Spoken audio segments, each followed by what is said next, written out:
Call this meeting back to order. Roll call. Ms. Vogt? Here. Mr. McCullough? Here. Mr. Mills? Here.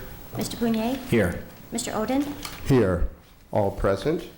We'll now have our flag salute by Boy Scout Troop number 262.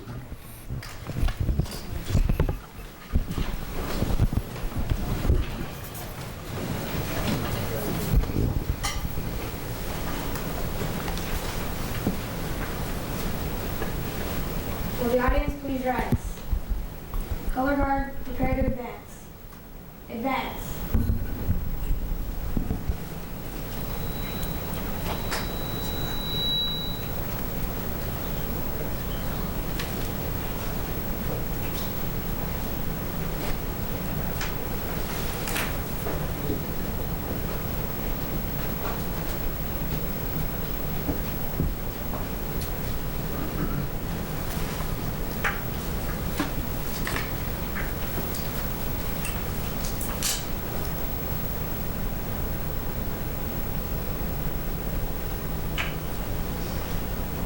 Will you please join me in the Pledge of Allegiance? Ready, begin. United States of America and to the republic for which it stands, one nation, under God, indivisible, with liberty and justice for all.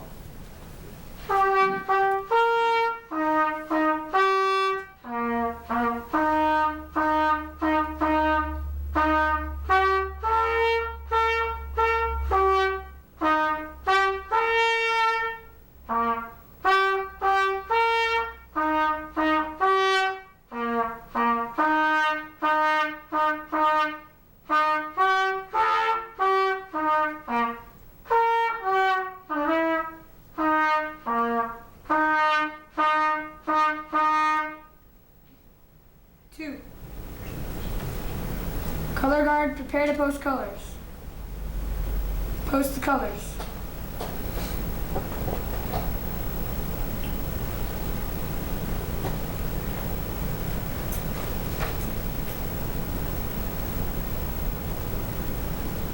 Color guard, salute. 2. Color guard, regroup.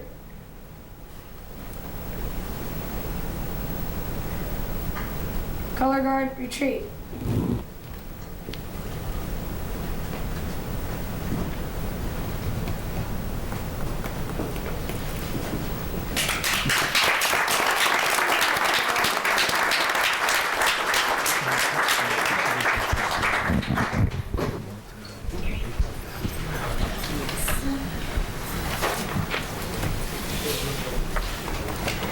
We will have our invocation this evening by Dr. Sharon Stroud of Interfaith Ministries Worldwide. Good evening and welcome. Yes. Good. All right. Let's just all come together and acknowledge our purpose in being here as we bless this meeting this evening. Let us acknowledge all the paths that we come from, knowing that there are many pathways up the mountaintop and the view is always the same from the summit. We bless the unfoldment of this meeting. We bless the lively dialogue. We bless the solution orientation that occurs here, knowing that we all live in a city that we love and that we acknowledge this love, knowing that the very highest and best for all concerned unfolds here this evening. We bless each other and we bless this amazing day in paradise. And so it is. Amen. Amen. Thank you. We have a proclamation this evening, and this proclamation is from the City of Palm Springs, and it reads, whereas February 7th, 2004 is the 4th annual observance of National African American HIV/AIDS Awareness and Information Day. This observance is a nationwide effort to mobilize the African American community to get educated, get tested, and get involved with the HIV/AIDS as it continues to devastate the Black community. Whereas the National African American HIV/AIDS Awareness and Information Day is a project of the Community Capacity Building comprising national advocacy organizations and funded by the U.S. Centers for Disease Control and Prevention through the Minority AIDS Initiative to provide capacity building assistance to community-based organizations and stakeholders involved in HIV/AIDS prevention. And whereas 161,913 residents of California are living with HIV and AIDS, and 20% of these, men, women, and children, are African American. Whereas the Desert AIDS Project is hosting a community event and film presentation entitled 1 Week, a movie of love, lies, and consequences, and HIV on Thursday, February 5th, 2004, to recognize this day and its importance to African Americans and all concerned citizens. It is fitting that we join with these national and local groups to express our strong support of the National African American HIV and AIDS Awareness and Information Day and initiatives to prevent the spread of HIV and AIDS in the African American community, and to provide treatment and support services to the persons living with this disease. Now, therefore, I, Ron Oden, Mayor of the City of Palm Springs, by the power vested in me, do by here designate February 7th, 2004 as National African American HIV/AIDS Awareness and Information Day.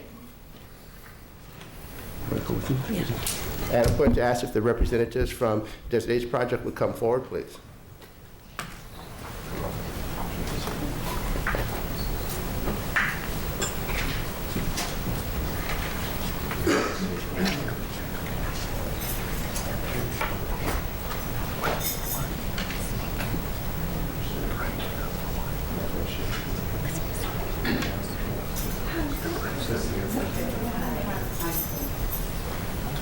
My name is Jack Newby, Director of Public Policy at Desert AIDS Project. Microphone. Mayor. He's already down. My name is Jack Newby, Director of Public Policy at Desert AIDS Project, and I really want to thank the city for this proclamation and really acknowledge Tony Brown and let Tony Brown say a few words. Tony is our representative for the African American community in Palm Springs. Good evening and thank you. As he said, my name is Tony Brown. I am the Minority AIDS Initiative Outreach Coordinator for the Desert AIDS Project. It's a long, long title, but it's also a hard job, just to let you know. But what I do is outreach, education, and prevention in the community, not just Palm Springs. I cover the eastern Riverside counties from Blythe to Yucaipa. And it's a very difficult job. And the stigmas and fears that go along in any community, not just the African American community, it's a very difficult job to do. And I am very, very thankful for this moment. And I would like to thank everyone here in the Palm Springs community to acknowledge this day. I really, really need your support. And if you notice, it's not nice to say, but you know, one of the only African Americans besides your mayor that is here, and it's a difficult. HIV and AIDS scares everybody, but it scares minorities mostly. I deal mostly with African Americans and Hispanics, and to get the word and the education out there. I'm in the schools, I'm in the community, I try very hard to be in the churches, I'm everywhere. And if anybody out there needs any information, or if you know anyone needs any information, just dial the number for the Desert AIDS Project and ask for Tony at extension 230, and thank you again. And thank you.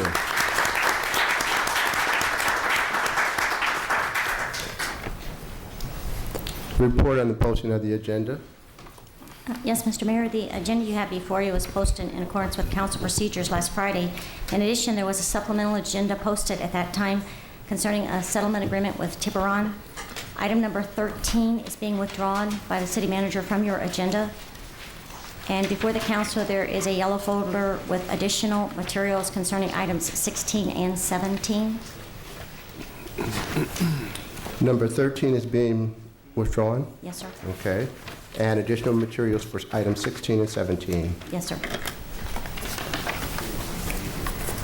Are there any questions for the clerk on that information? Okay. Closed session report. City Attorney, Mr. Alshire. Yes, the council and agencies met in closed session. On the agency agenda, the two real property items listed involving VIP and Mark Gabay were not discussed. The litigation matter involving the casino litigation, Citizens for Local Government Accountability, we gave a status report on settlement negotiations. No action was taken. Concerning the city items, real property negotiations involving Desert Water Agency, we gave a status report. No action was taken. Real property negotiations involving the Burr Group, we gave a status report. No action was taken. The boxing club issue, Greyhound Lines, was not discussed. Exposure litigation in 3 cases. We gave status reports. No action was taken. We did not discuss initiating litigation. The supplemental item, the litigation matter, we gave a status report and no action was taken. Thank you. David Abistarters. The Housing That's the Authority. supplemental.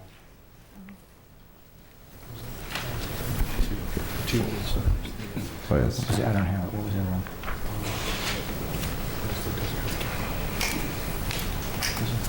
Oh, He's no good without a script. I'm sorry. Teleprompter's not working. I'm sorry. Right. The other, there's a real property item that was added, which involved Desert Healthcare. We gave a status report, and direction was given for further negotiation. That's it. That's it. Okay. Thank you. The Housing Authority, the Financing Authority, the Industrial Development Authority, and the Community Redevelopment Agency have no business this evening. So at this time, we will open the floor for public comments.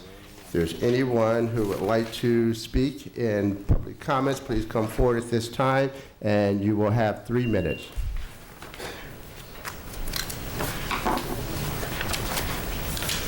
I have one card, and that's from Frank Wenzel, followed by Shirley Bush. My name is Frank Wenzel. My address is 551 East Industrial Place, and I'm here. Well, good evening. I'm sorry. Not publicly speaking is one of my things, but I'm going to be referencing this document, which the Development Task Force presented to the City Council on April 23rd, 2003. I'm here to speak as a member of the Development Task Force. This city asked the public to participate on commissions and task force to make recommendations to the city. We, the Development Task Force, made recommendations to the city, and fortunately, the city manager, the mayor, and some of our city council is willing to move forward on these recommendations. I am shocked that the chair, Mr. McCullough, and council member and task force member, Mr. Mills, has chosen to vote against the recommendations of the task force. I may not have agreed with every part of the recommendations, but as a group effort, we worked hard for 6 months plus and made a recommendation, and I am willing to support that effort in its entirety. Mr. Mills, during the task force, you stated that these task forces in the past have not worked. I am here to tell you that the reasons they have not worked is because of people like you who misstate the truth, as you did in your opinion page in the Desert Sun, which I might add should not have even been written. It is stated clearly, and I quote from the recommendations of the Development Task Force, Part 6, Planning Department. Decentralized decision making is number 1. 1.1, differentiate strategic long-range planning from current planning responsibilities. See organizational chart Appendix A, which it shows the separation of the two. 1.11, create planning manager position for current planning. 1.12, provide for gradual shift of existing planning director to facilitate transition. I urge all of the council to vote in favor of the recommendations and validate the hard work that was put forth by the cross-sector of our community of professionals and concerned citizens. Do not vote no unless you're willing to state that a group of citizens who work diligently to make our city better should have wasted their time. Thank you for the time and commitment to making Palm Springs a better place to live. Thank you. Ms. Bush, good evening and welcome. Hello, my name is Shirley Bush. I reside over at Sunrise Palms, which is one of 4 developments that had a resale restriction, which 3 of the developments had that removed. I have to disclose also I'm a realtor. I've been now working with Sunrise Norte, and I'm only here now because I've found that it's the Sunrise Norte issue, which is a little bit more than resale restriction, is scheduled for next week for a study session. I just want to bring to all of your attention there's more than just a resale restriction involved there, and that's all I would like to do, and I look for your support. Thank you. And thank you. If there's anyone else who would like to speak in public comments, please come forward at this time. If you fill out the cards, please give them to the clerk. Good evening and welcome. Mr. Mayor, John Sanborn, 1227 South Gene Autry, Palm Springs. First, I'd like to congratulate the new council on their election and looking forward to working with you. I also served on the Development Task Force. And again, as Frank said, it was a long 6 months of a lot of hard work. I concur with the Development Task Force findings and recommendations for the Planning Department. The one caveat I have, make sure there is a transition period between the time that you implement this and it is in full force, because the current planning staff is not really up to full speed on the city ordinances. I know they think they are, and they try very hard, but I'm very much concerned that there will not be a smooth transition. Thank you. And thank you. Good evening. Good evening. John Stiles, 3001 Tockwitz. I'm here to speak on item 16, which is related to the Development Task Force recommendations. And I would remind the council that this report that was published April 23rd is the legitimate report. I think there's other copies out there floating around that were done at a later time for some other reason, which I don't understand. To me, this issue is really one of management. We've talked during the campaign about the city manager managing. The city manager has said this is what he wants to do. I think he deserves the council's support. If we are going to be business friendly, we need to be willing to look at changes. Your job is to approve the new positions and fund it. I don't think anybody is irreplaceable. I think we need to take advantage of the good qualities of our employees and strengthen the organization. And I think this recommendation will do that. And I urge you to approve it. Thank you. And thank you. If there's anyone else who would like to speak in public comments, please come forward at this time.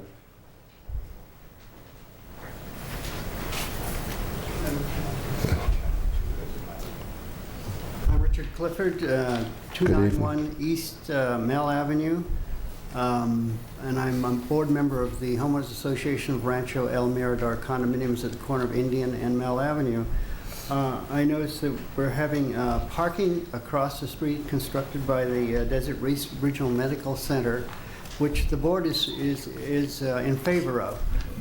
That is, I believe, a public hearing, sir. Oh, and if you okay. want your comments recorded, you would want to speak on item number 10 Okay.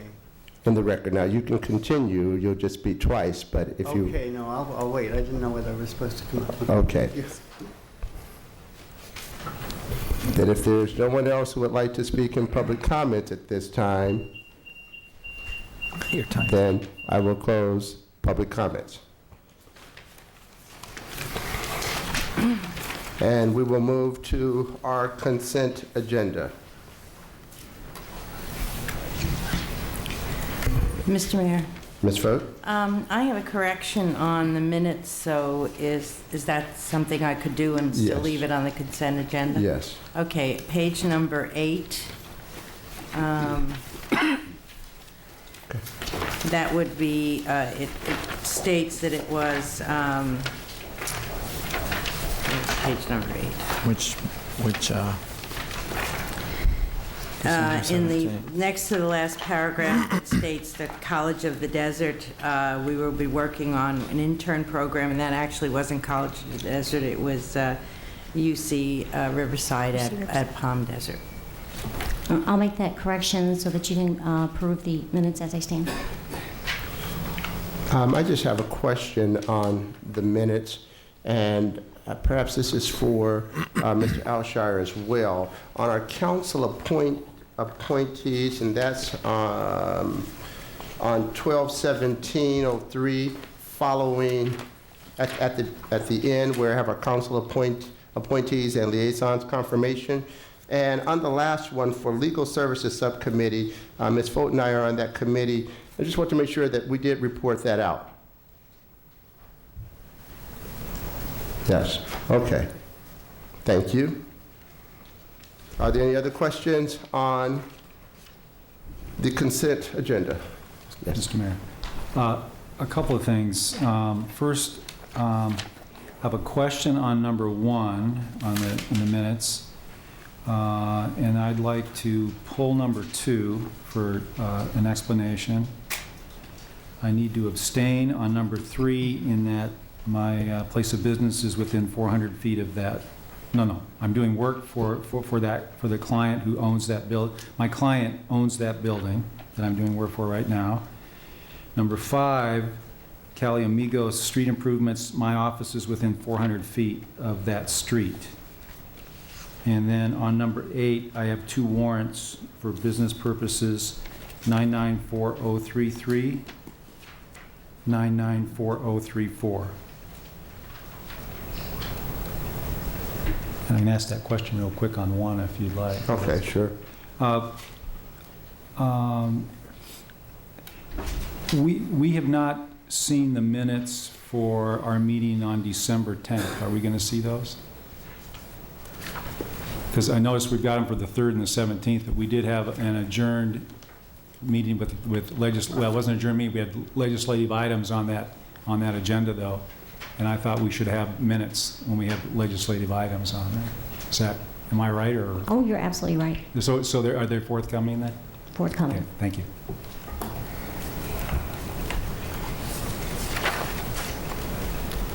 Are there any other questions, abstentions? So we will entertain a motion for items 1, 3, 4, 5, 6, 7, and 8, noting Mr. Mills' abstentions. Move. Moved by Ms. Fote. Second. Seconded by Mr. Prunier. Roll call. Ms. Fote? Yes. Mr. McCullough? Aye. Mr. Mills? Aye. Mr. Prunier? Aye. Mr. Mayor? Aye. Passes unanimously, noting the abstentions. And item number 2, staff report, please.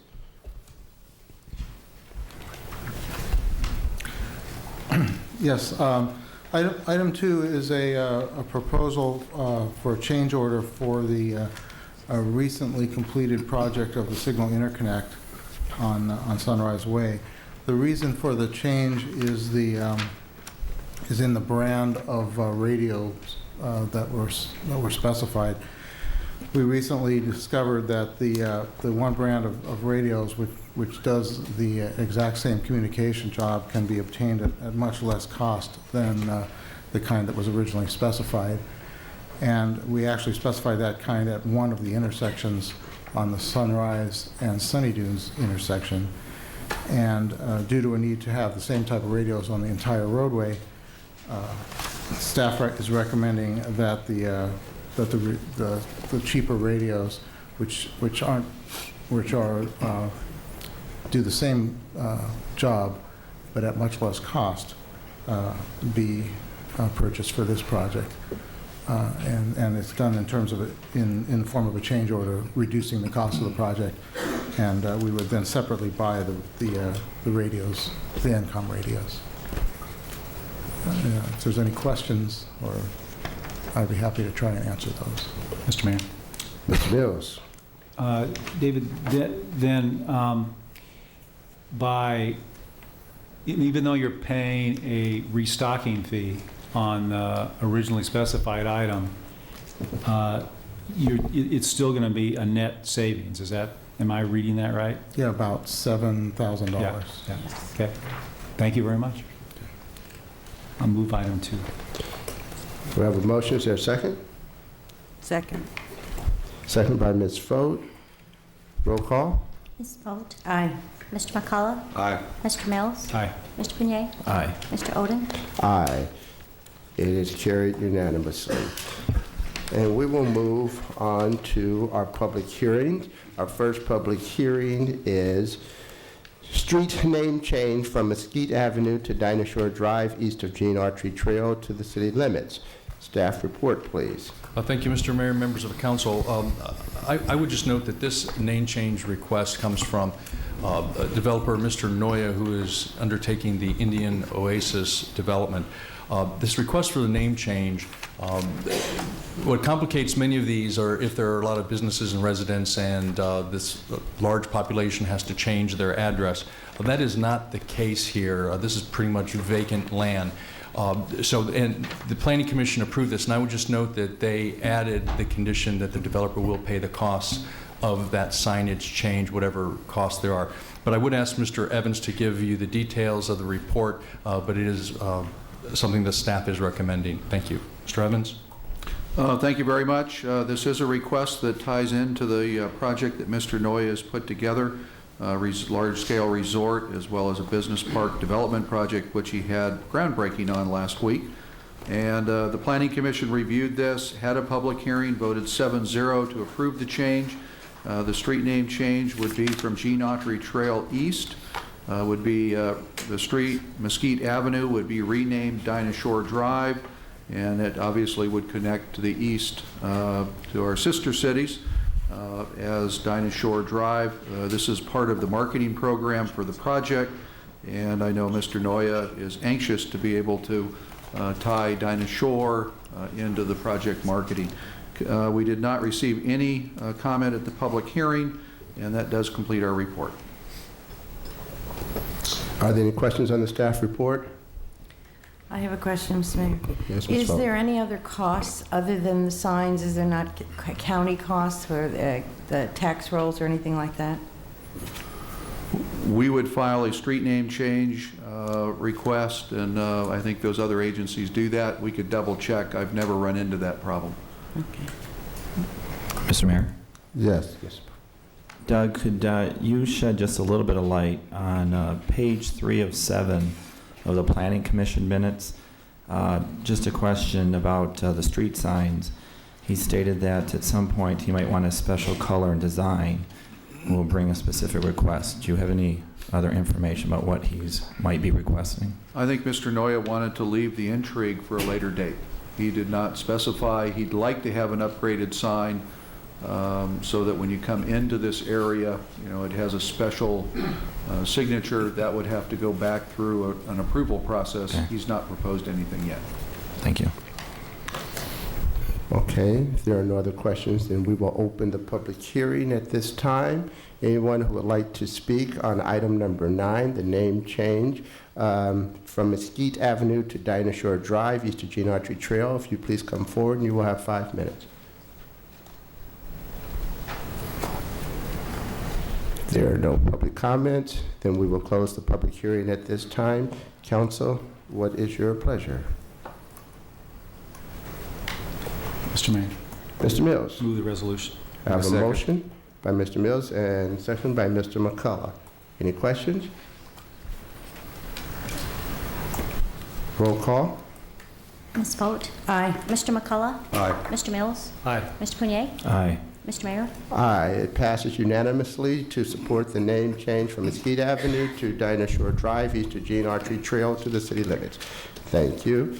And we will move to item number 10, Desert Regional Medical Center, 388 Mill Avenue. Staff report, please. Yes, Mr. Mayor, members of council. Mr. Reddy, excuse me. Mr. Mayor, I'll be abstaining on this item. I'm the architect on the project. Okay. We will excuse you, Mr. Mills. Get all the breaks. Yeah, you do. Staff report, please. Thank you, Mr. Mayor, members of council. This is a proposed minor amendment regarding the hospital vis-a-vis their master plan request, and I would ask Mr. Evans to give the staff report. Thank you. Thank you very much. This is a fairly minor expansion of the Desert Hospital Master Plan that was approved in its current configuration in 1987. Subsequent to 87, there have been some amendments to the master plan The Cancer Center was put in, the Hanson House was put in, so those are things that have evolved over time. The proposal before you is a fairly small expansion. It's intended to provide for an increase in the number of parking spaces provided on site. The existing campus is 29 acres, and the new parking area that I'll show you the plans for is on a 2.8 acre site at the address of 288 Mel Avenue between Indian Canyon and Via Miraleste. The Planning Commission did review this plan. They did recommend the project to be approved.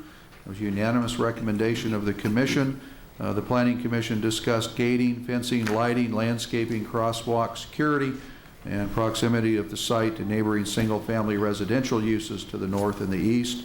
We did have several homeowners that are immediately adjacent to the parking area come to the Planning Commission. The Planning Commission did change some recommendations relative to landscaping and wall height, and we're going to continue to take a look at the project lighting in that area, and the Commission encouraged the applicant to keep working with those two neighbors as they develop the final development plans. I believe those neighbors are here, and they'll be able to provide their comments. As I indicated, it's a relatively small expansion. The technical application before you is a planned development district. In lieu of a change of zone, the property where the parking lot is being expanded to is zoned R3. That's a multifamily residential and hotel zone.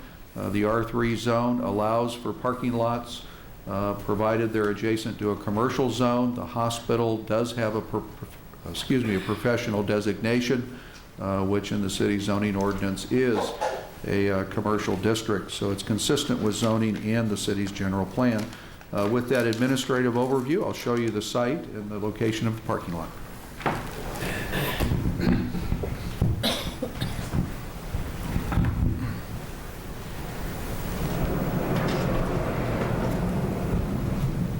The Desert Hospital site is located on North Indian Canyon Drive. The proposed parking lot is off of Mel, with Indian Canyon here, Via Miraleste here.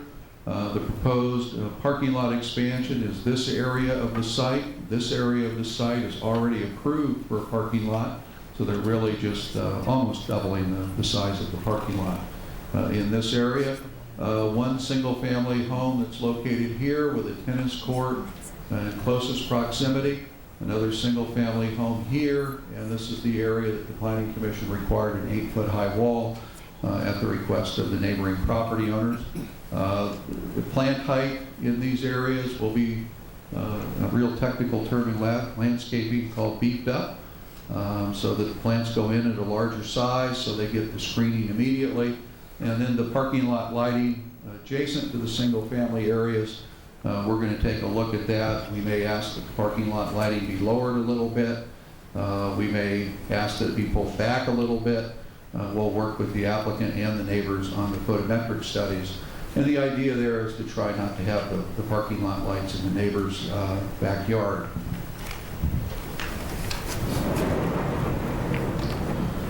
The proposed parking lot is fairly simple and straightforward. One driveway in. Here it would be gate guarded and controlled. There would be a crosswalk in this location. The crosswalk would either be lighted on the adjoining sidewalk so that the crosswalk area is lighted, or the possibility of a raised sidewalk with the demarcation, the flashing lights, which we've talked to the council about in the past. That issue is to be resolved with the city engineer and the applicant, and we're looking at different types of alternatives for that particular pedestrian crossing. The site is completely fenced. This is the most northerly parking area, so it should be used as primarily daytime and into the evening shift. And then once the evening shift makes a complete turnover, this parking lot should not be used at the activity level that you'd see during the daytime. The area closest to the single-family homes are the farthest spaces away from the hospital, so they're probably the ones most likely to not be used. So we hope that this area is not as intensively used, and we think it's a good land-use relationship. That completes our report. I'll certainly try to answer any questions. Are there any questions on the staff report? I have not opened the hearing yet, so. Mr. Mayor? Yes.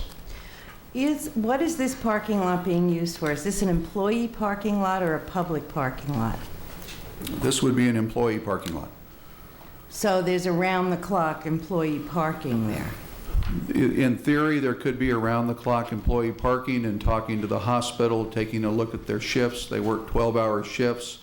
At the shift change at night, the expectation is those employees that work the daytime 12-hour shift will leave. There may be some overflow parking, but we don't expect it to be utilized 24 hours a day. I believe the hospital representatives are here, and they can talk to you a little bit more detailed about how the shifts, the turnover, and things of that nature. The real problem at Desert Hospital relative to parking is during the daytime shift and during visiting hours. And once that daytime shift load leaves, there should be adequate parking for people to park closer. It's in the hospital's best interest to try not to have this parking lot used unless it's absolutely necessary because of the amount of security that they have at the hospital. They prefer to keep the security closer to the actual buildings during the night, not be at the most northerly parking lot. But the hospital reps will talk during the public hearing, and they can certainly add additional information. So when you say that the parking lot is completely fenced, does that mean that there's also a fence in the front of it, or it's just the wall that's built around it, or there is some sort of fencing in the front that could be closed off? Oh, it's a gated and fenced parking lot all the way around. There's a wall adjacent to the single-family residential, and the rest of it would be a wrought iron fence. And the idea is that you'd have to have a card to get in it. So it's really intended to be employees or people that have a card that may not be employees. They may be contract employees of the hospital. But they can give you specifics on how they feel it will be used. During the Planning Commission, the Planning Commission's belief and feeling was that it's really going to be a fairly lightly used parking lot at night, at least under current conditions. Thank you. Then at this time, we will open the public hearing. I have one card, Richard Clifford, board member, Rancho El Mirador Homeowners Association. If you please come forward. Good evening and welcome. You will have 5 minutes. Thank you.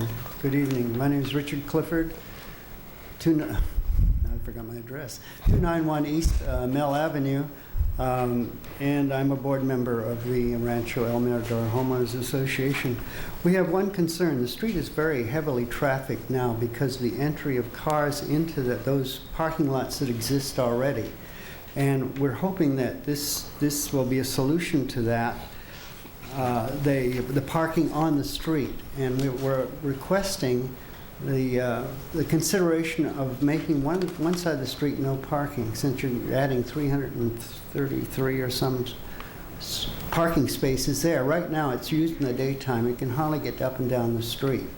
Also, because the street is so heavily trafficked, for this new parking lot plus the other parking lots coming in, they use Mill Avenue, and it becomes very difficult to turn left or do anything on Mill Avenue for us who live in the corner of Indian and Mill Avenue, which is the Rancho El Mirador, that if there's a possibility of creating a traffic signal or a stop signal or a traffic light at that corner, since it's a very heavily trafficked street. And that was our two concerns of the board. And it's, a request for consideration. Thank you. Thank you. If there's anyone else who would like to speak in this public hearing, please come forward at this time. Give your name to the clerk.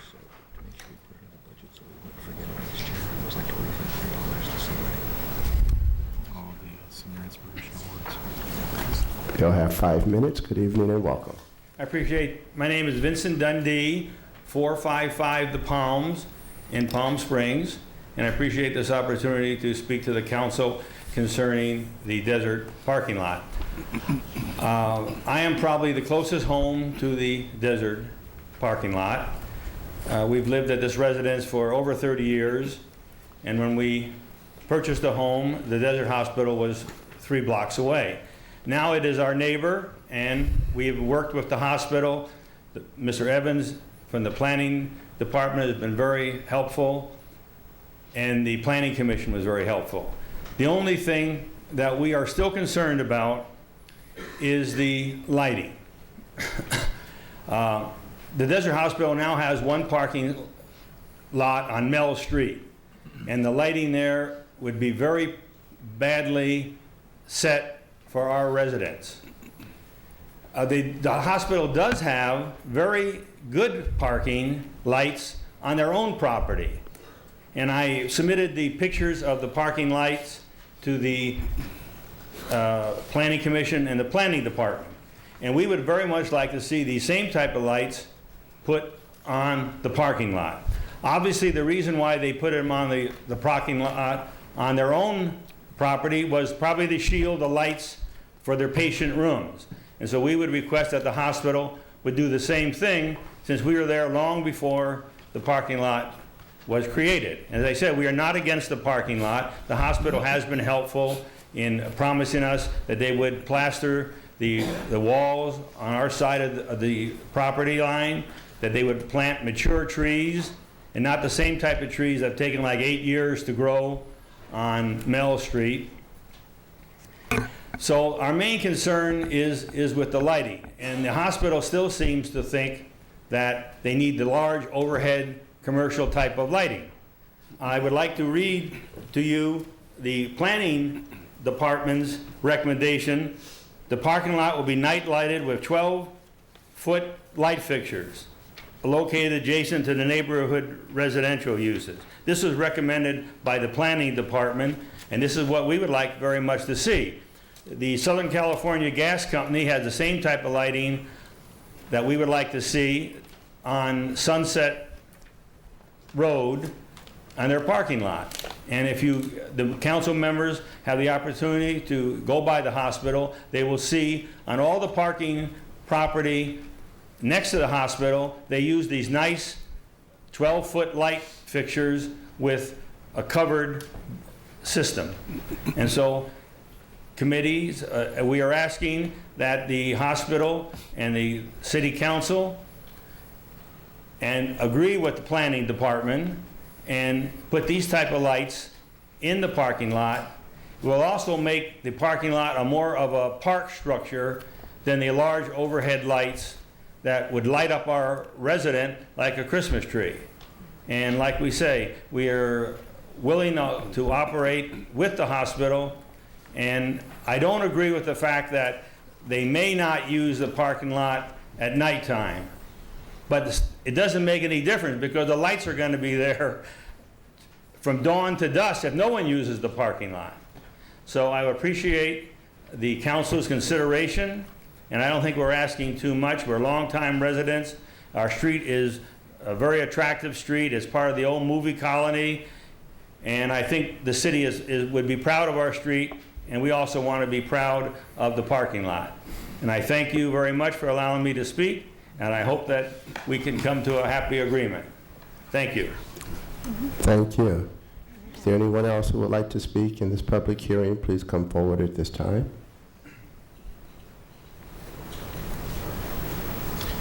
Good evening, Mr. Mayor, members of the council. My name is Mike Fontana. My address is 383 North Indian Canyon, and I'm before you tonight representing Desert Regional Medical Center.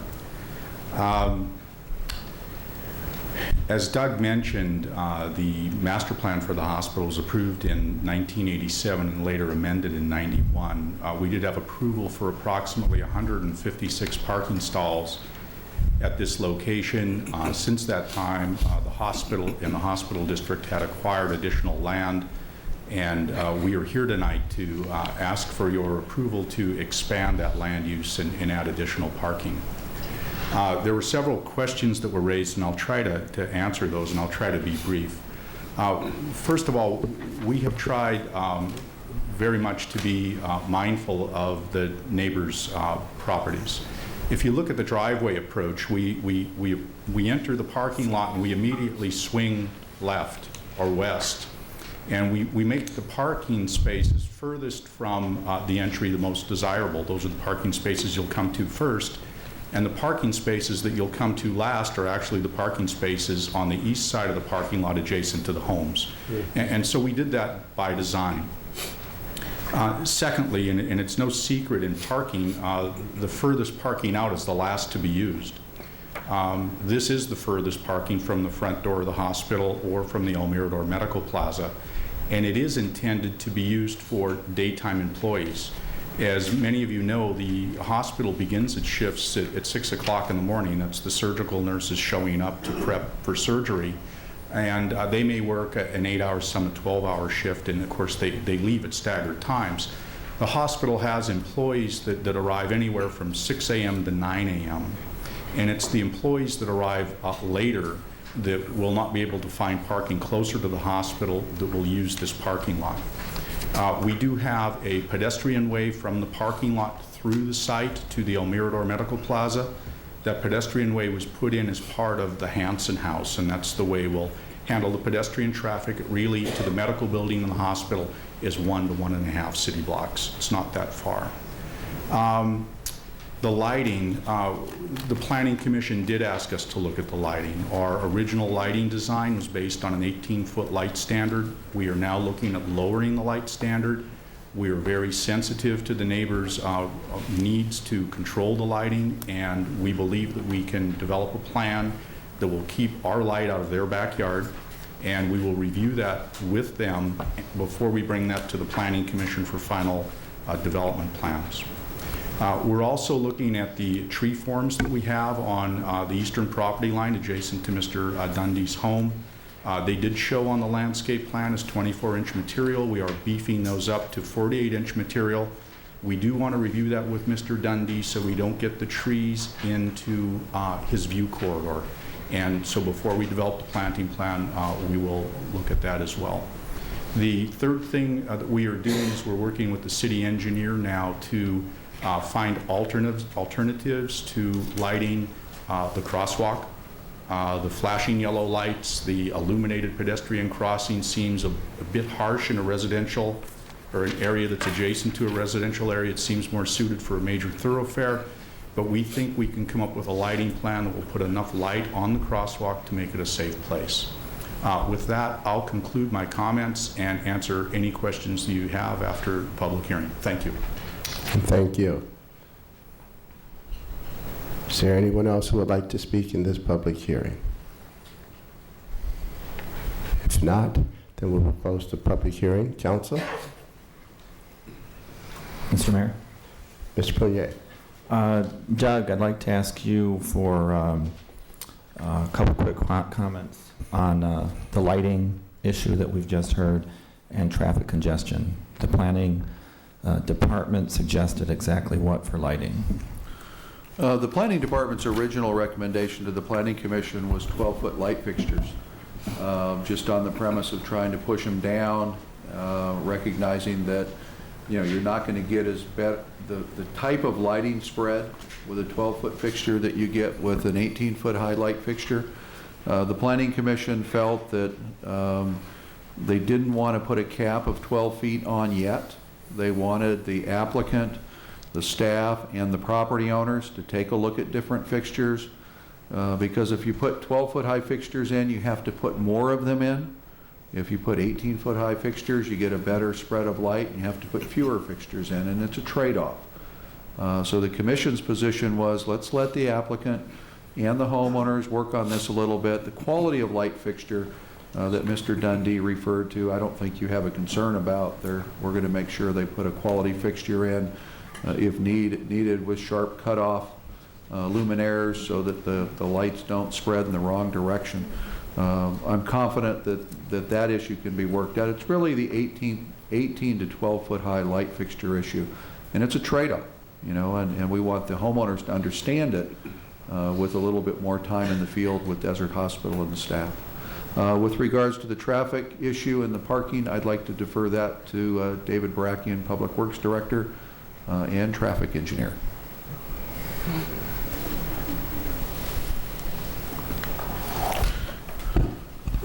The issue with regard to the crosswalk lighting, staff originally put a condition for the in-pavement lights. And the applicant requested that alternatives be explored, and Planning Commission agreed.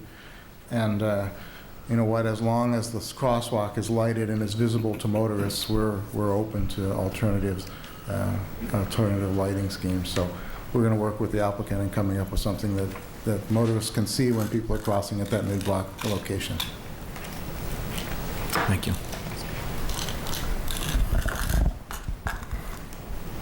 Are there other questions? Ms. Phelps? Mr. Mayor, I just have a comment. I wanted to refer to Mr. Dundee's letter and apologize to him for all of the phone calls made to the city that were not returned.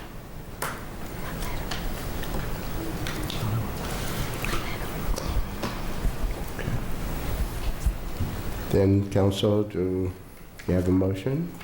Mr. Mayor, I'll move the resolution. Thank you, Mr. McCullough. Is there a second? I'll second that. Second by Mr. Punier. I'd just like to say that I am hearing the staff as well as Desert Regional Medical Center say that they have the ultimate goal of listening to all of the neighbors and making sure that whatever they come up with will be in harmony with what will be acceptable for the community. And I'm sure that if there are problems along that path, I'm sure we will hear and we will respond. Roll call. Ms. Fote? Yes. Mr. McCullough? Aye. Mr. Punier? Aye. Mr. Mayor? Aye.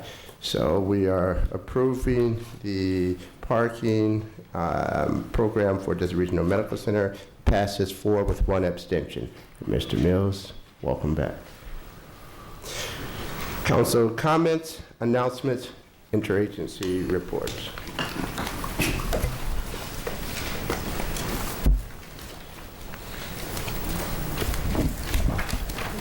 Mr. Mayor? Mr. Mills. I'm going to turn my phone off before I get in trouble again.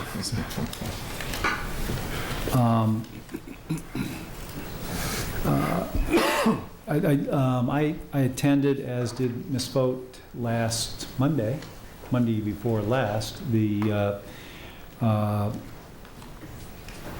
luncheon for the CBA Awards, and I had the pleasure of presenting 2 awards to one to Mary Jo Ginther of the Hyatt, and she received the award for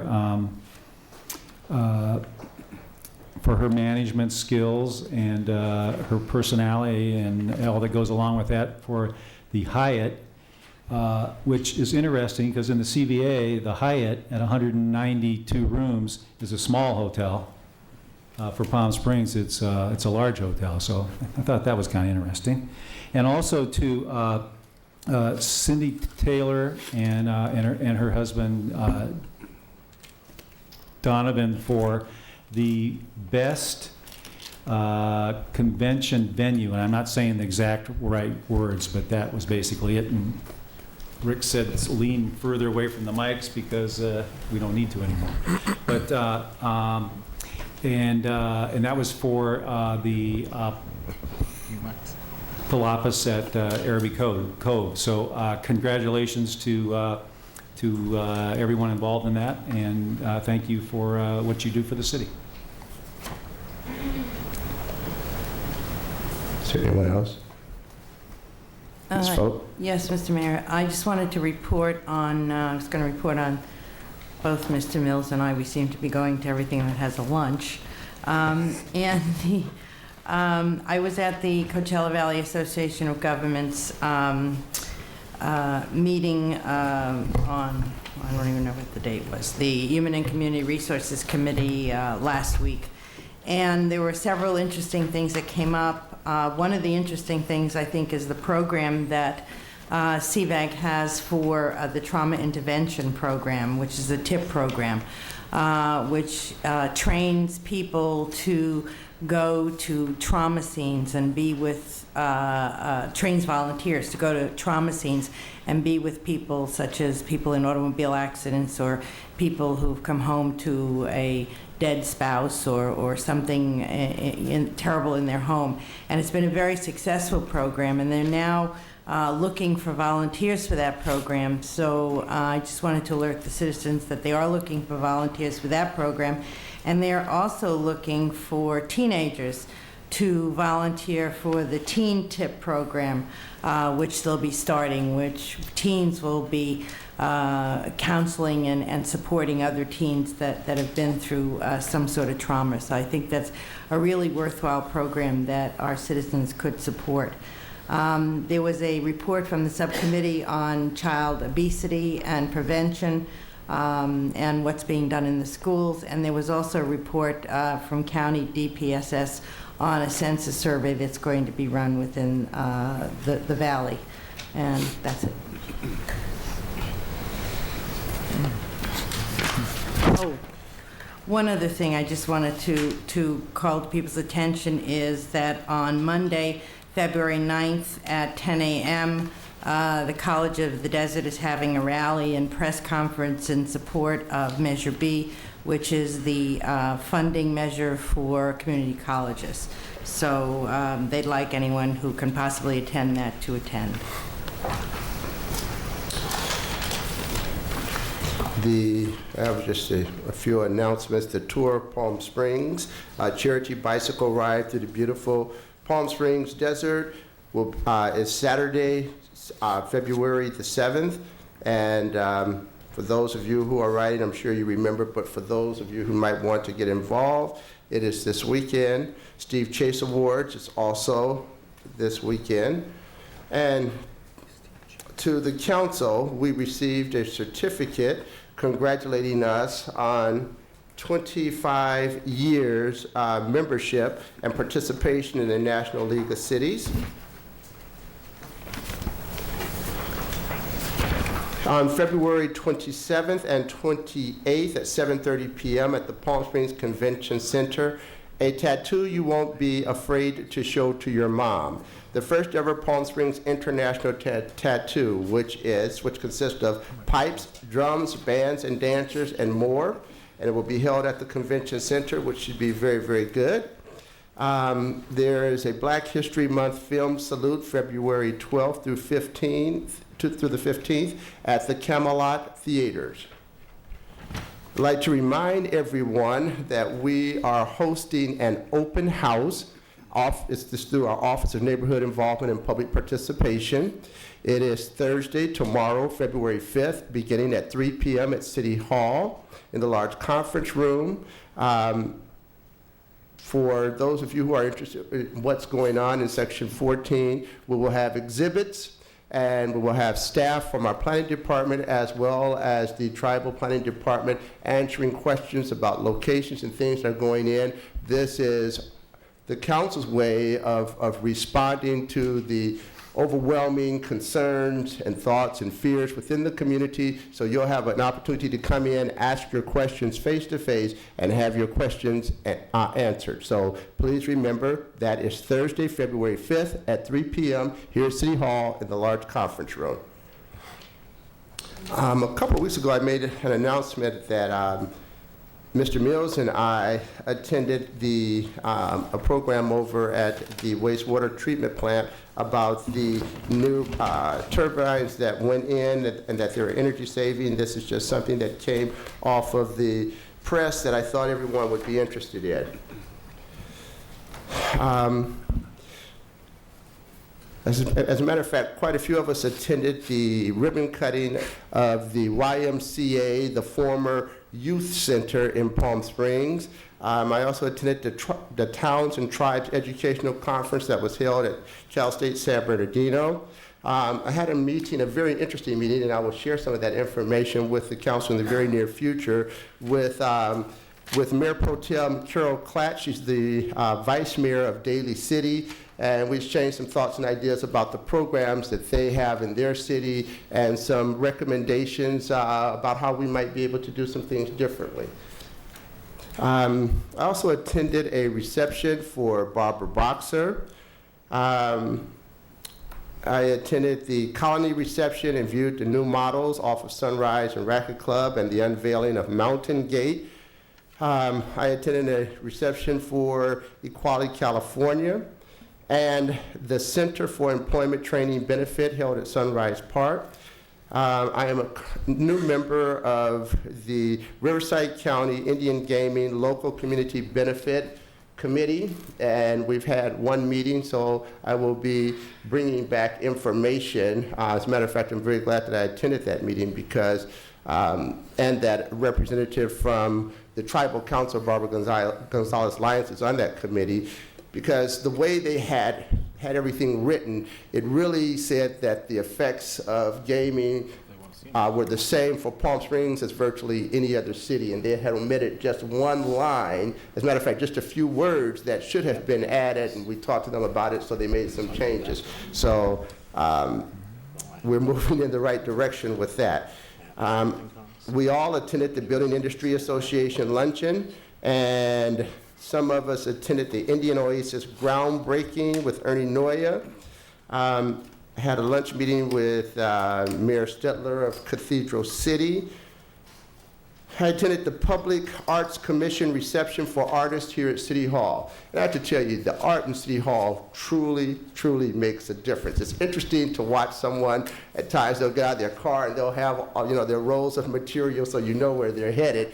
And the expression on their faces really isn't a very pleasant one. And they'll come in City Hall and they're storming down the hall, and all of a sudden they'll see one of these pieces and they'll stop and they'll move a little closer, and you'll see them gradually go down the hall looking at the artwork, and by the time they're at the end of the hall, I think that many of their anxieties are assuaged. So I think we should keep the artwork up in City Hall. Why your office is at the end of the hall? Yes, indeed. The other end of the hall.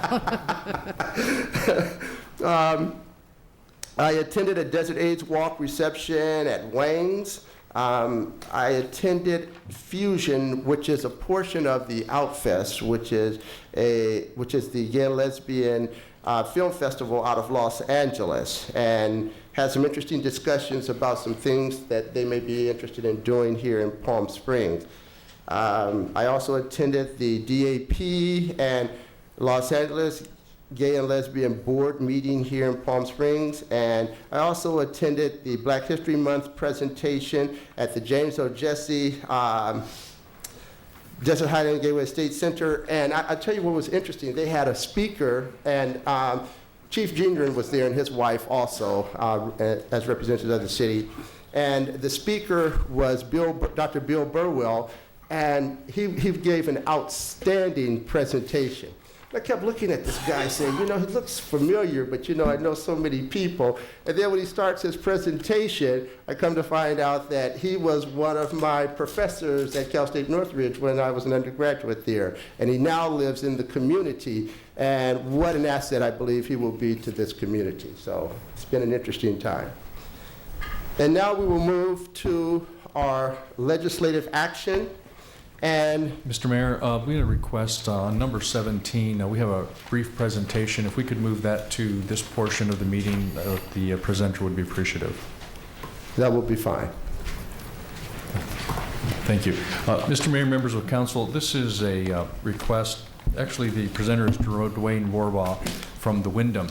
As you recall, last year, the city sponsored at a very, very low level Miss Teen, and what the city received for that was a tremendous amount of national advertising for virtually very little dollars.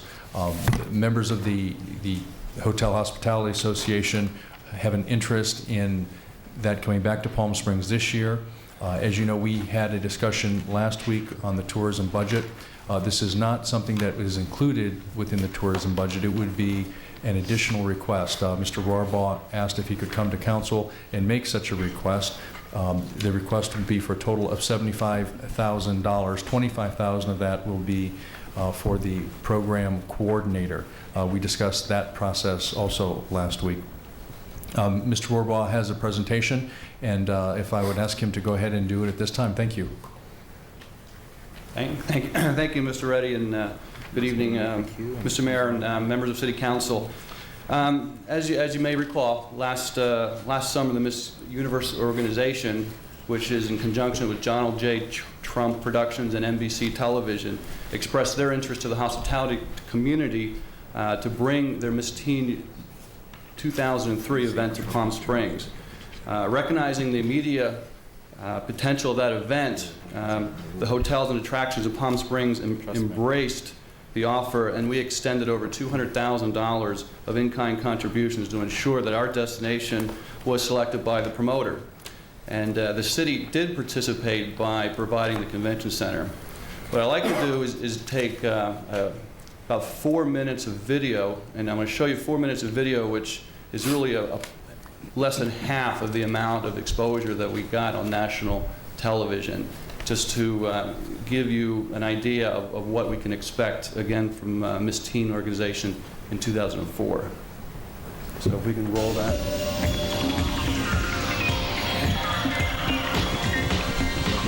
Tonight, from the desert oasis of Palm Springs, California. Let's go!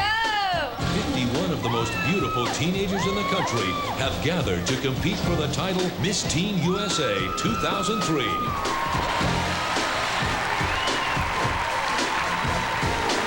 Florida, Mary Dufford, 17. Georgia, Cassidy Lance, 18. Hawaii, Neil Ferrero, 17. Live from the Palm Springs Convention Center in Palm Springs, California, it's Miss Teen USA 2003.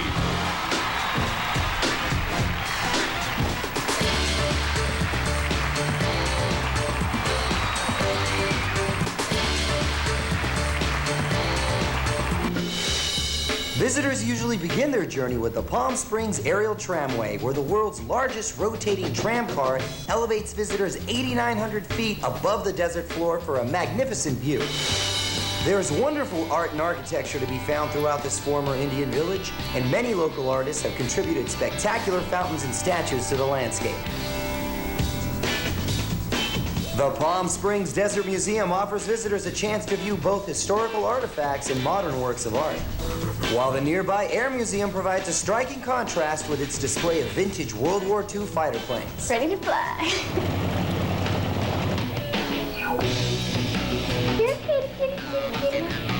The Living Desert Zoo is home to 400 animals and 11,000 acres of gardens. Thrill seekers of a more active nature can golf on over 100 different courses, play tennis,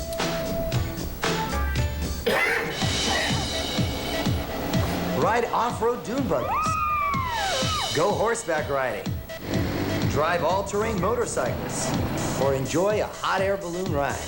The choice of where to stay is an adventure on its own, from 50s-style lodges to exclusive resorts. There's great shopping, a wide variety of world-class restaurants, and at the end of the day, a vibrant nightlife to appeal to people from all walks of life. Whether it's a weekend, a week, a month, or longer, a visit to Palm Springs has something for everyone. Palm Springs rock!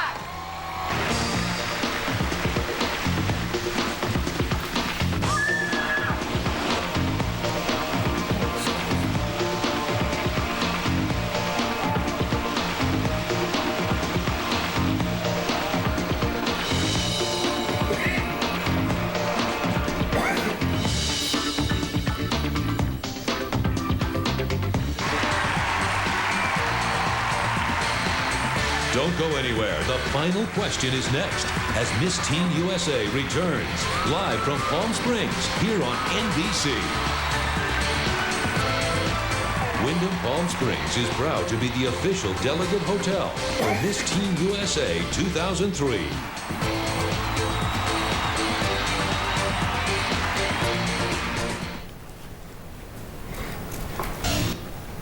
Okay. Palm Springs rocks. Again, I want to emphasize that this was only 4 minutes of video. Palm Springs received 9 minutes of television coverage nationally and internationally to over 60 countries. That value, according to NBC, and it's part of the packet I provided to you, is worth $3.8 million. And it was a lot of work for a lot of people here in Palm Springs. We'd really like to see this event come back. However, this year, The organizers of Miss Universe, which is the parent company of Miss Teen USA, are requesting a site fee. These site fees typically range anywhere from $200,000 to $500,000 for these events, and there are a number of cities across America that are waiting in line that want to bring this event to their city so they can receive this kind of exposure. Once again, the hospitality community is willing to provide the same amount of in-kind contributions, up to probably around the same $200,000 that we did this past year. However, that's not enough. We're looking to get about another $75,000, of which $25,000 of that would be for an event organizer to make sure that all of the events are organized to the proper level and we receive the type of exposure that we received last year. Also in your packet, you'll see some of the expenses, or what the Miss Teen organization is calling their economic impact. They spent nearly $600,000 on various venues around Palm Springs that include everything from hotel rooms to the Coronation Ball to security to car rentals and other things that go along with running an event like this. Pageant business is big business. It's summer business. And we all know how much we need summer business here in Palm Springs. There's opportunities out there to bring more pageants to Palm Springs. We've already been asked by the Mrs. America organization. They're looking to come to Palm Springs as well. With the expansion of the convention center, there could be other opportunities out there to host even larger pageants of this nature. And again, I think for the value that we get for this, $75,000 is a very small amount. The way we look at this is much like the International Film Festival. It's a marketing and PR event that we like to see grow here in Palm Springs. As you all may know, in New Jersey, the Miss America pageant started in Atlantic City, and it's been there for years and years, and they are well known for their September business in Atlantic City. So I'd really like to see it continue coming back to Palm Springs. If there's any questions that anybody has, I'd be happy to answer it. The special events are no longer being handled by the Bureau of Tourism, as you know, and the ad hoc committee fully supports this recommendation as well.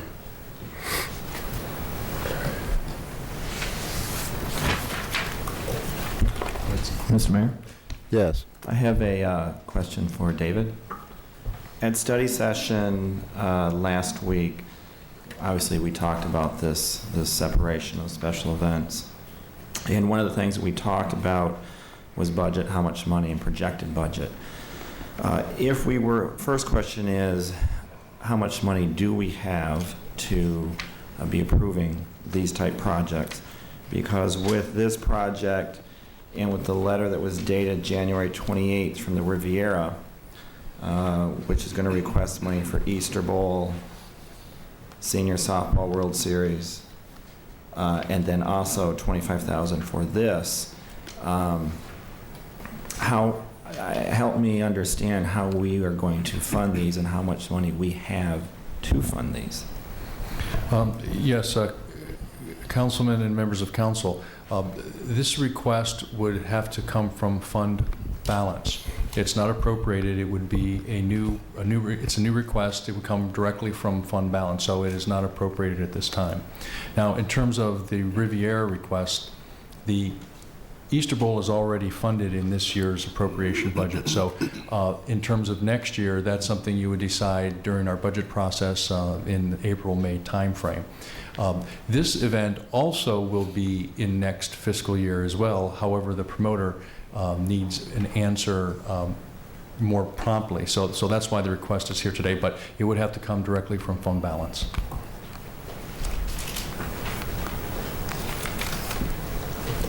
Mr. Mills. You're mentioning, Dwayne, a site fee, and you said the site fee is for an event organizer, is that correct? No, the site fee is generally paid to the organization itself, and that site fee covers the hotel accommodations, food and beverage, car rentals, and a number of other items. And that's what other cities pay these organizations to hold the events in their city. The request is of $75,000, of which $25,000 would end up being utilized for somebody to organize the event itself. And if I could add to that to help clarify, Councilmember Mills, as you recall from last week's discussion with tourism, the idea of them doing special events took them away and their time from doing tourism. And as Ms. Ford indicated, that they still would be able to play a role in these kinds of events. They would just need to have an event coordinator to actually work the event, and then in theory, tourism would coordinate and make sure that that event planner gets the things done. Who is the event planner? Dwayne, unless you can help me out here, I believe it's to be announced, probably between tourism and the Wyndham and the hoteliers. They'd come to an agreement on a planner and hire that planner. Between who, David? I didn't... Probably in consultation between tourism and the hotel association. That's what we talked about.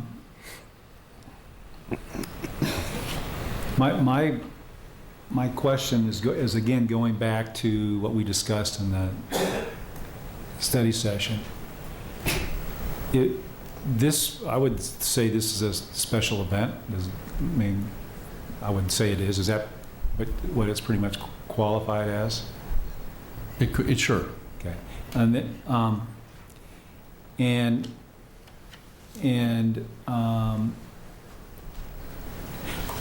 you say Ms. Fort is going to work on this, but she's not supposed to work on special events anymore. So I mean, where do we? And if we're paying someone, I don't know if we're paying it or if Miss Universe is paying it, but someone's getting about $25,000 to be an event coordinator. My concern is that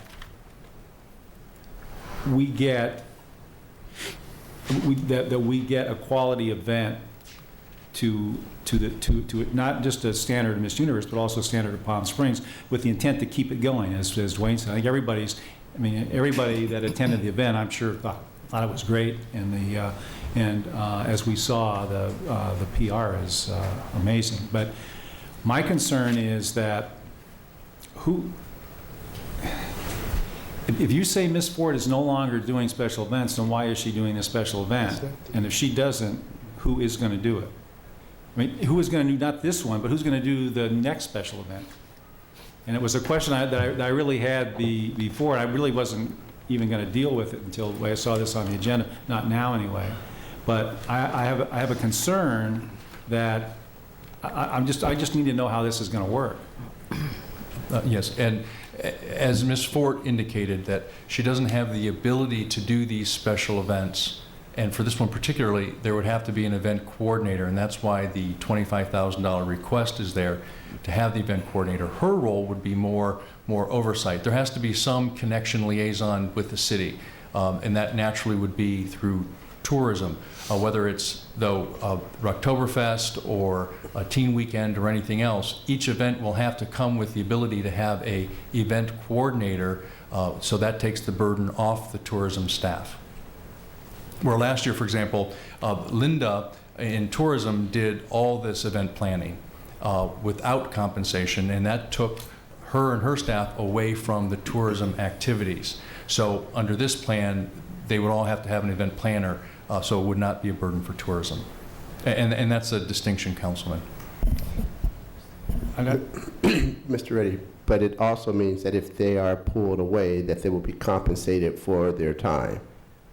Well, in theory, I suppose they could be the event planner, but their preference, Ms. Fort's preference is not to do that. I mean, because if she's not going to be burdened with, if she doesn't going to have the dollars to actually put it on, and these special events come to the City Council, they're going to have the ability to have an event planner and have the resources to hire that event planner. So the request is for the position and not the person. Right. The original request was $50,000, and as Ms. Ford indicated last week, she says that event is going to need at least $25,000 for an event planner, and that's why they've added that now to the request.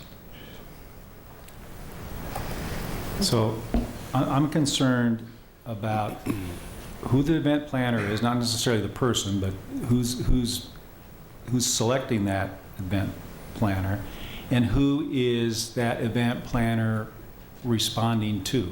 Who is the one person that event planner responds to? Well, I would say that it's going to be the coordination by tourism, and because tourism and the Hospitality Association, in essence, will be working together to put this particular special event together. And so if the event coordinator is hired, I would recommend that tourism be the oversight of that contract. Okay, and I like that recommendation, but you're putting tourism doing special events, which I don't have a problem with, but either they do them or they don't do them. And you don't handpick the ones that they do and the ones they don't. And my concern is that, and I don't want to get into, this is getting off the topic, but it's something I think that we need to deal with. And I'm certainly comfortable having tourism be the lead on this, if that's what you're saying. The tourism is essentially the lead. Mm-hmm. Okay. Then I'm comfortable with it. And I think, as I mentioned before, it was a great event, and I know the Wyndham had a good time doing it, and everybody likes to see people in August. So, thank you, Mr. Mayor. Thank you. Ms. Foat. Yeah, I just had one question about the convention center. Does this $75,000 in addition we're giving the convention center? Last year, the convention center was provided by the city. This $75,000 wouldn't have anything to do with any offsetting costs at the convention center. So this year we're giving the convention center and the $75,000. What we're asking is for the same contribution as last year. Which is the convention Which was the center convention and center. $75,000. Correct. And do we have any estimate on what the costs were for the convention center? Yes, if we could, I'd ask Mr. Dunn to come to the microphone, and he can give you the details of that event last year. Good evening. The cost last year ranged about $22,000 to $25,000. Depends a great deal. They come in actually 2 to 3 weeks before the actual event starts, so there are people in the building utilizing the facility long before the event actually airs. So to the degree that we can, relocate some of those, our costs can go down. Largely, it's a fairly minimally staffed event until we get closer in. So it's the electric and those types of things, the air conditioning, the lighting, that kind of thing that goes into it. Then they have the rehearsals for about a week and a half to 2 weeks. But we may be able to move some of the offices and that kind of thing over to the hotel or something like that in order to minimize our cost even further. So it's $25,000 is mostly staff costs plus equipment, electricity, Actually, et cetera. the bulk I of the mean, cost. we're not paying like the caterer to do anything. It's just the in-kind stuff. It's what that it we costs don't us have to pay other than Right. staff and utilities. It's what it costs us to light and air condition the building in the summer and staff, to the level that we have to. Mr. McCullough. Yes, Mr. Mayor.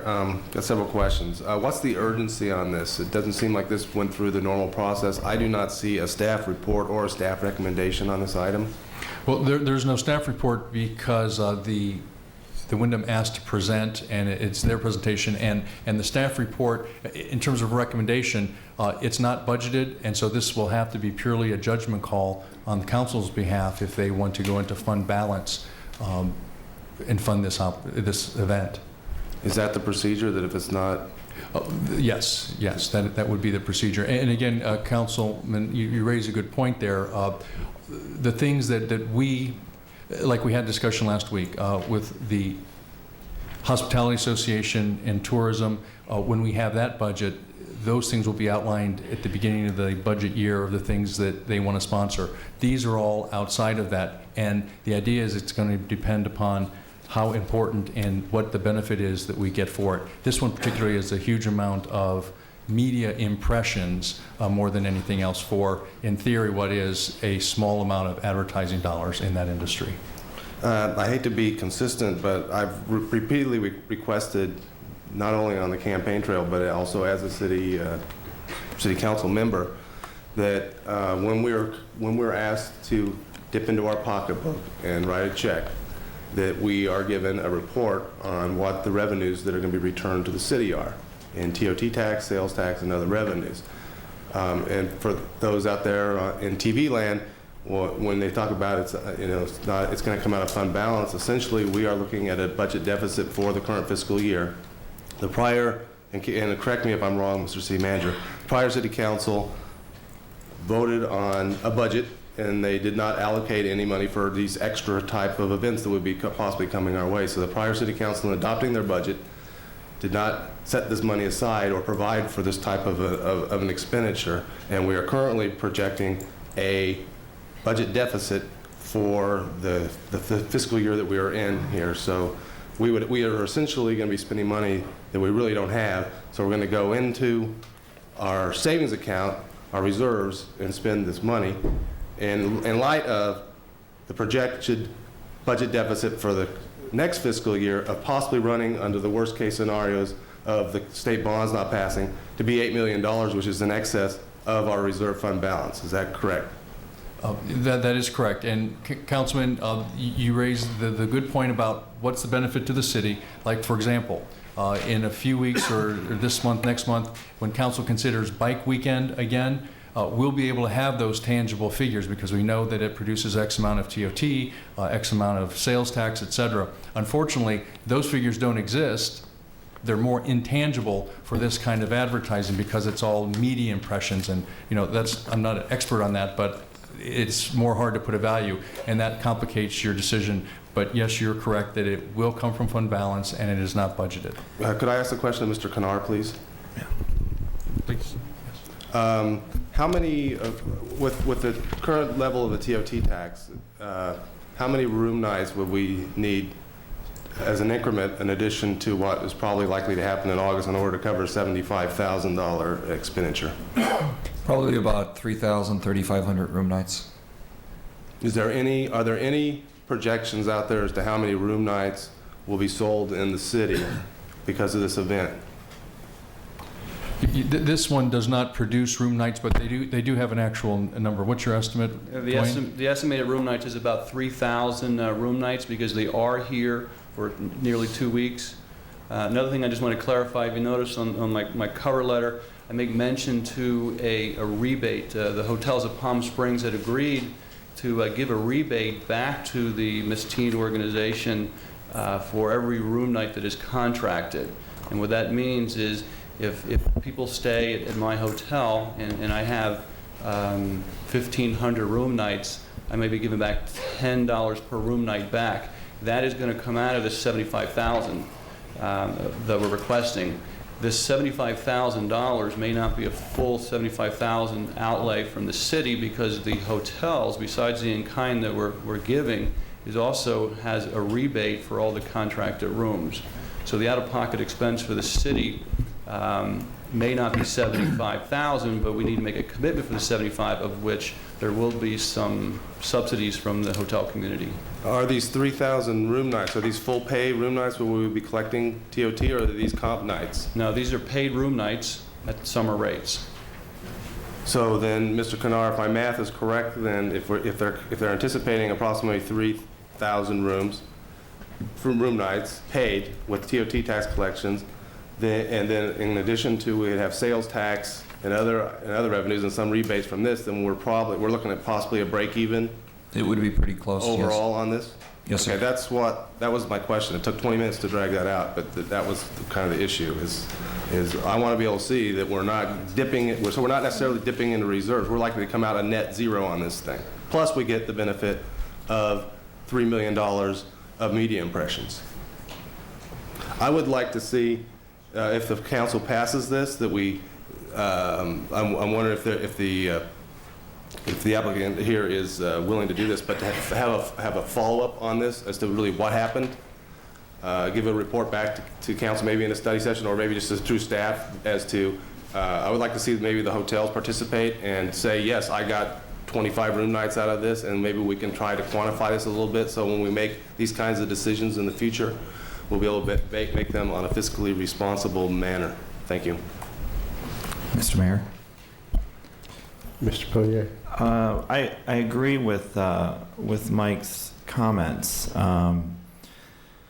Because for the White Party and for Biker Weekend, there is a very detailed report, because I've seen them, that outlines the benefit to the city.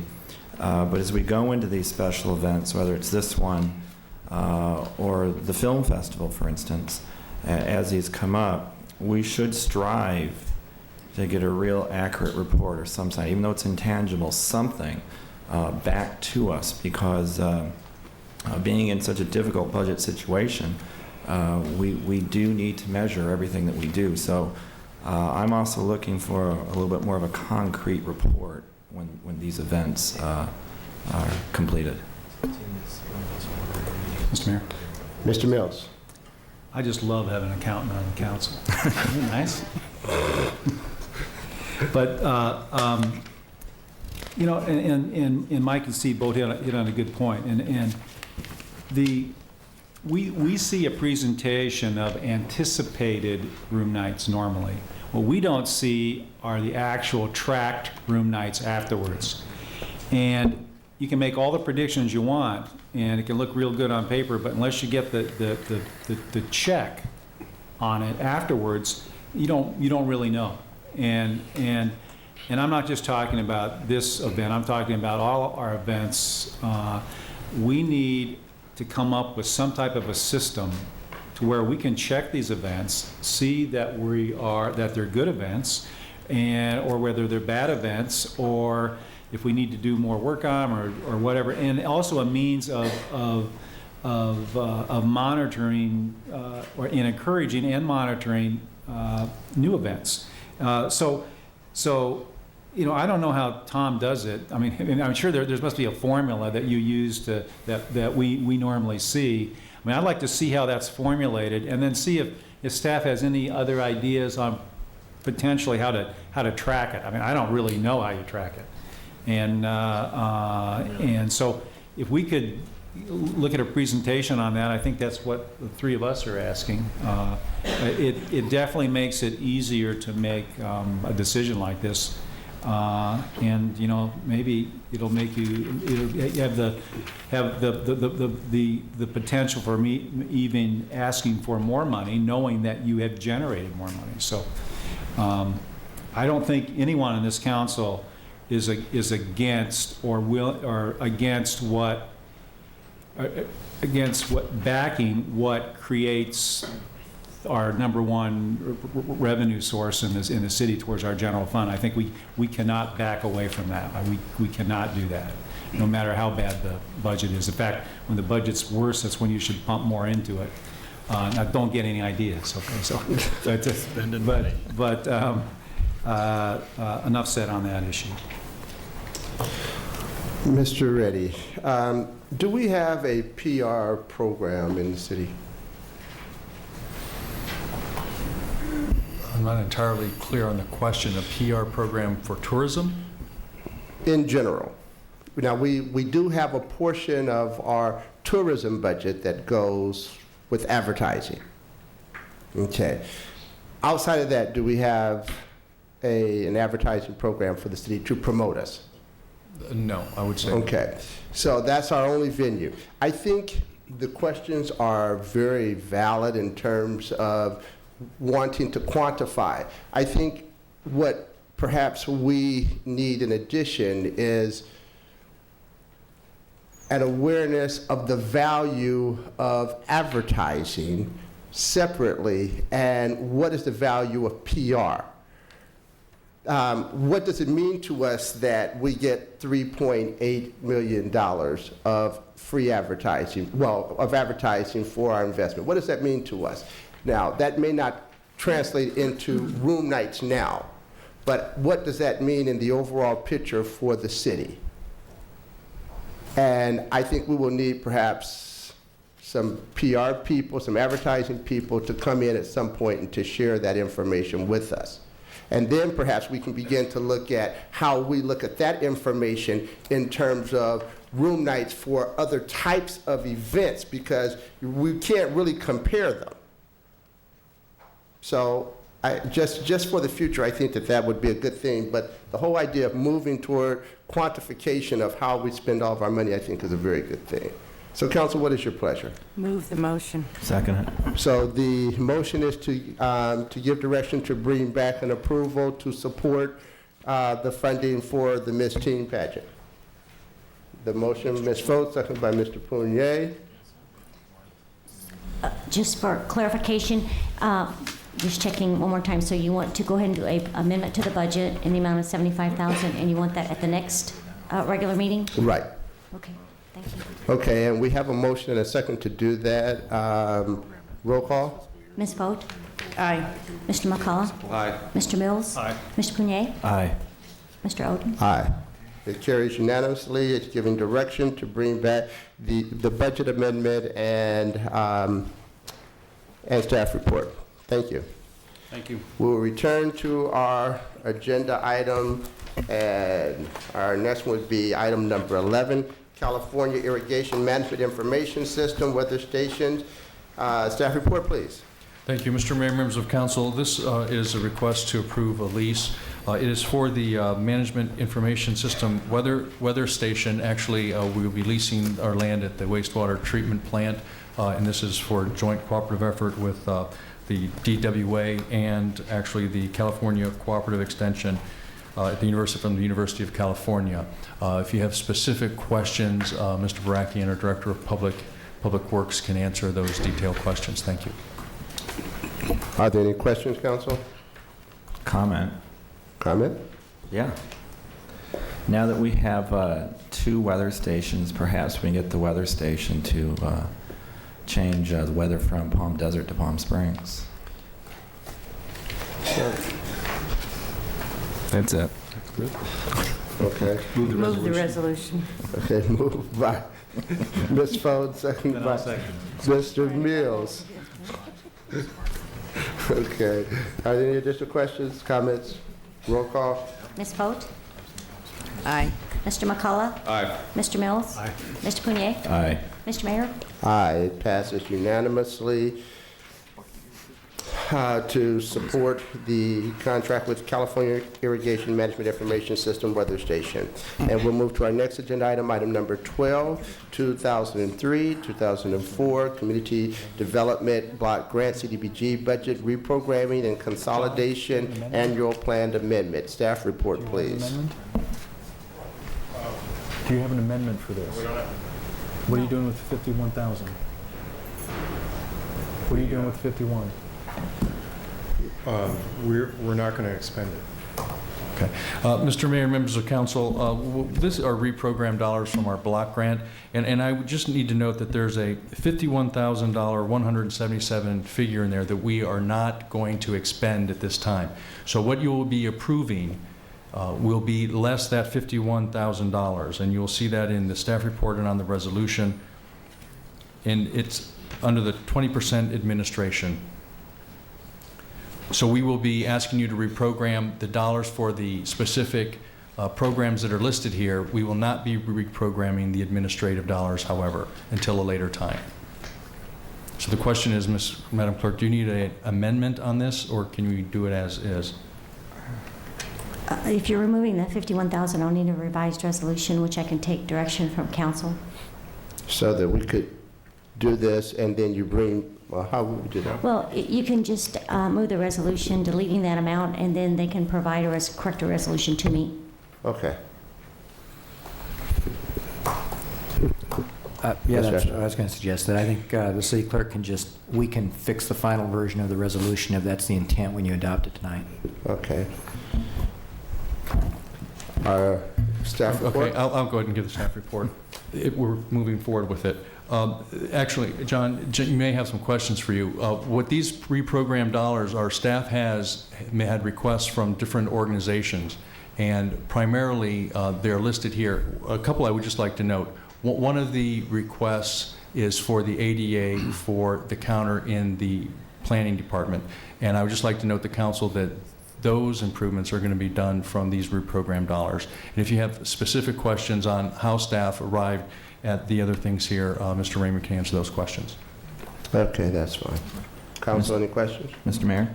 Yes, Mr. John, a couple questions. First, the 158,000 repayments from commercial and residential loans made under county CDBG program. Are there more of those type funds out there? And then secondly, the projects as originally approved, are the monies that you're asking for now, is it going back to those project issues? Are they for new projects within those organizations? Let me answer the first question. The 158,000, most of that were repayments that were made years ago, when I believe when the city was still under the county program, and they sat on an account, and we just moved those, onto the city's books and booked it under the IDAS system as program income. And I don't believe there's any significant amount of additional money out there under the old programs. There might be, we occasionally get a $7,500 or $9,000 repayment when somebody sells their house, and that trickles in. So there may be a few $1,000s under the old program. That's money that's been out there for a long time, and it's just now being booked. In the case of your second question, in the case of the Fry JC building, for example, there was a need. We had enough money last year when we approved that project under a previous program income RFP that we did to do the kitchen. The kitchen project's underway right now. The additional money is for an ADA bathroom, to do the bathrooms there. On the Desert AIDS project, that is, when they came in originally with the project design, there was an estimate of cost. They went and bid it. The bids came in way over cost. They went back and redesigned it. They rebid it. It still came in significantly over cost. I think there's some further redesign, and it's sort of like what we've been through here, like on the convention center, and then there's still a gap. So they had a $155,000 gap for the project. It's a project that we committed funds to, but they have an additional gap over and above what we committed to.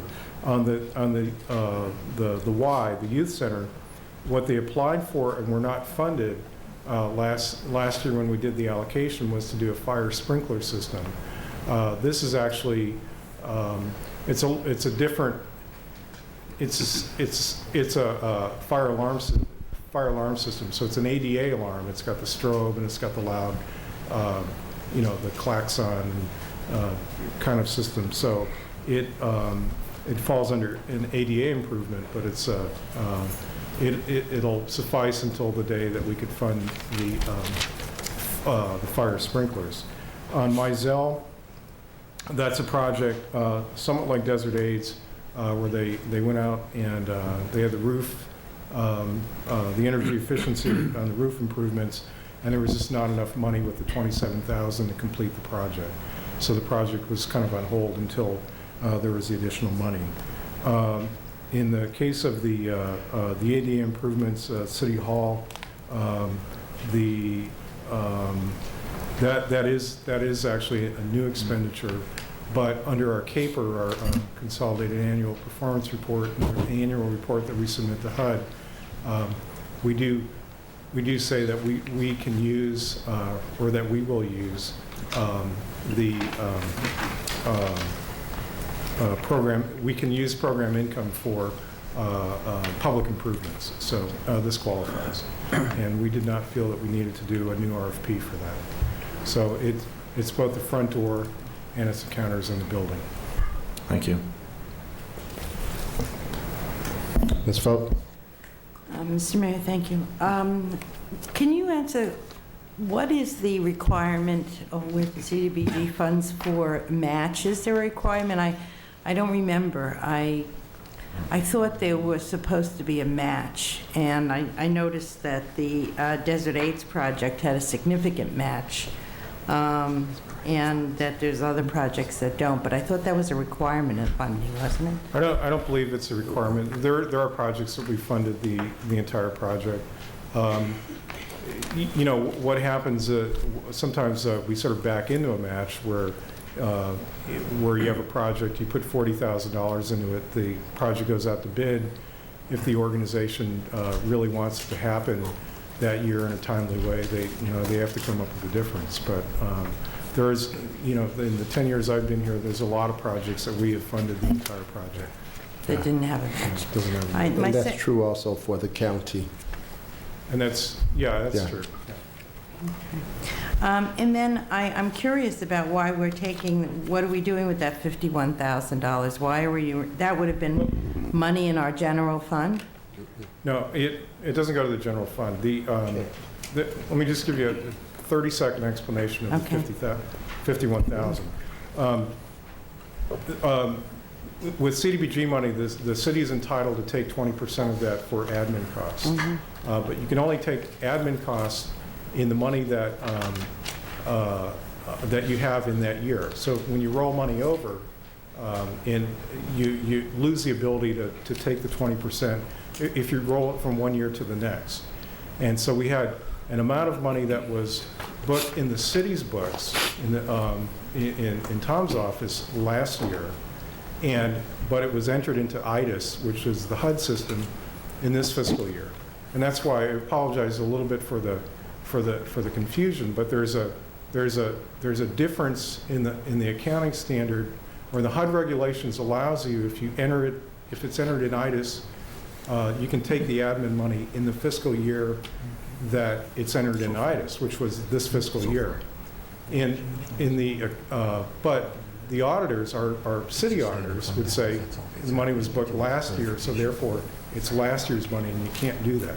So we thought by 5 o'clock we would have in writing, at least by email, an opinion from our HUD rep, and she ended up answering the wrong question.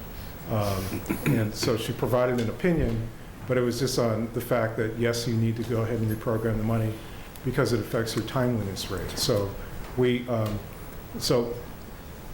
what we had agreed at the staff level was that we would ask you to go ahead and reprogram that. We wouldn't expend it for any admin until we had the ruling from HUD. That's why we didn't have an amendment to give you tonight, because we were just going to, ask for that to be reprogrammed and then not expended. And then if HUD came back and said, well, it actually was booked last year, and so therefore, even though it was booked in IDIS this year, the regs say that, the abundance of caution would be to not expend the admin. We would just roll it into the next year CDBG allocation, and it would increase that by $51,000, and we'd spend it on capital projects. But it's not money that goes to the city general fund. It stays in block grant, and it's $51,000 that could be spent on another capital project. So it's a long 30 seconds, but it was Thank you. It's Mr. Mayor. Are you going to be 30 seconds? That's I can be John's 30 seconds. John, these 5 projects, how were these selected? The criteria, because we're facing the May 15th timeliness criteria deadline, was really timeliness.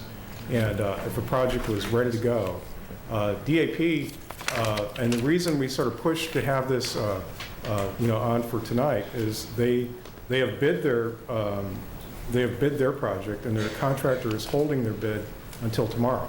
I mean, it's been, they bid it and then they rebid it, and so they've had to extend their bid twice now, I believe, from December, and then have the second extension. So they can mobilize and be out there. They have been working and work on this phase immediately. The other projects are, relatively speaking, in relationship to all the other capital projects we have that might have need, these are the most ready to go. Because there is a need, to get the money expended. Normally, we have a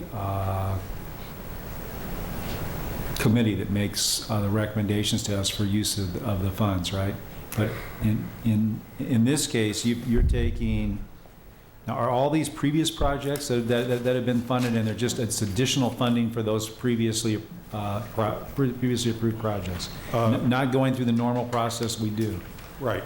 Based on time. Right. So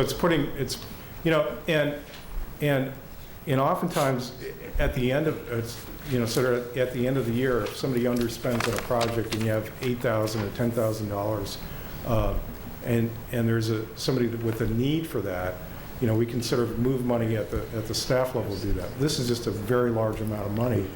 We don't have the authority at the staff level to just commit more money to a project, so we have to bring it back here. But we didn't have to do the RFP. Okay, thank you. Are there any additional questions? If not, then council, what is your pleasure? Move the resolution. Moved by Councilmember Fote. Second. Second by Councilmember Fournier. Are there any additional comments? Yes, Mr. Mayor? Yes. I would just like to, as chairman of the CDBG last year, the organizations that are here in attendance today and the ones that aren't, thank you for your continued work in our community. It's exceptional. Roll call. Mr. Mayor, for clarification for my record, this motion is the resolution as recommended? Or is it deleting that 50? It's deleting the 51. 51. Right. Okay, thank you so much. Ms. Fote? Yes. Mr. McCullough? Aye. Mr. Mills? Aye. Mr. Punier? Aye. Mr. Mayor? Aye. It passes unanimously, and that is with the exception of, with the deletion of the 51,000. And we will take a recess at this time, 10 minutes.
Hi, I'm Lee Husfeld, Director of Public Affairs for the City of Palm Springs.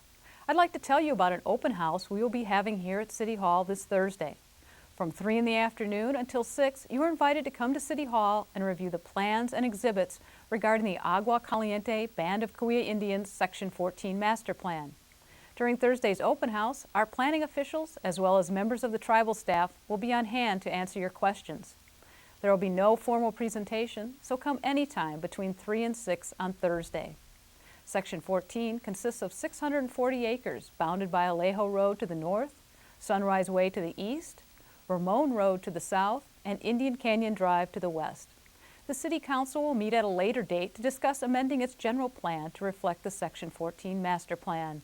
For more information about Thursday's open house, please call 323-8245. Thank you.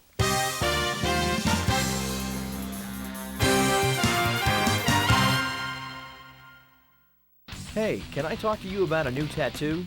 No, not that kind of tattoo. I'm talking about the very first Palm Springs International Tattoo, featuring pipes and drums, military bands, dancers, and family entertainment of all kinds. It's February 27th and 28th, 7:30 p.m. at the Palm Springs Convention Center. Tickets are on sale now. Call 323-8272 to get yours or stop by the Palm Springs Leisure Center at 401 South Pavilion Way. It's a tattoo your mom will be proud of.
We'll call this meeting back to order, and item number 13 has been pulled.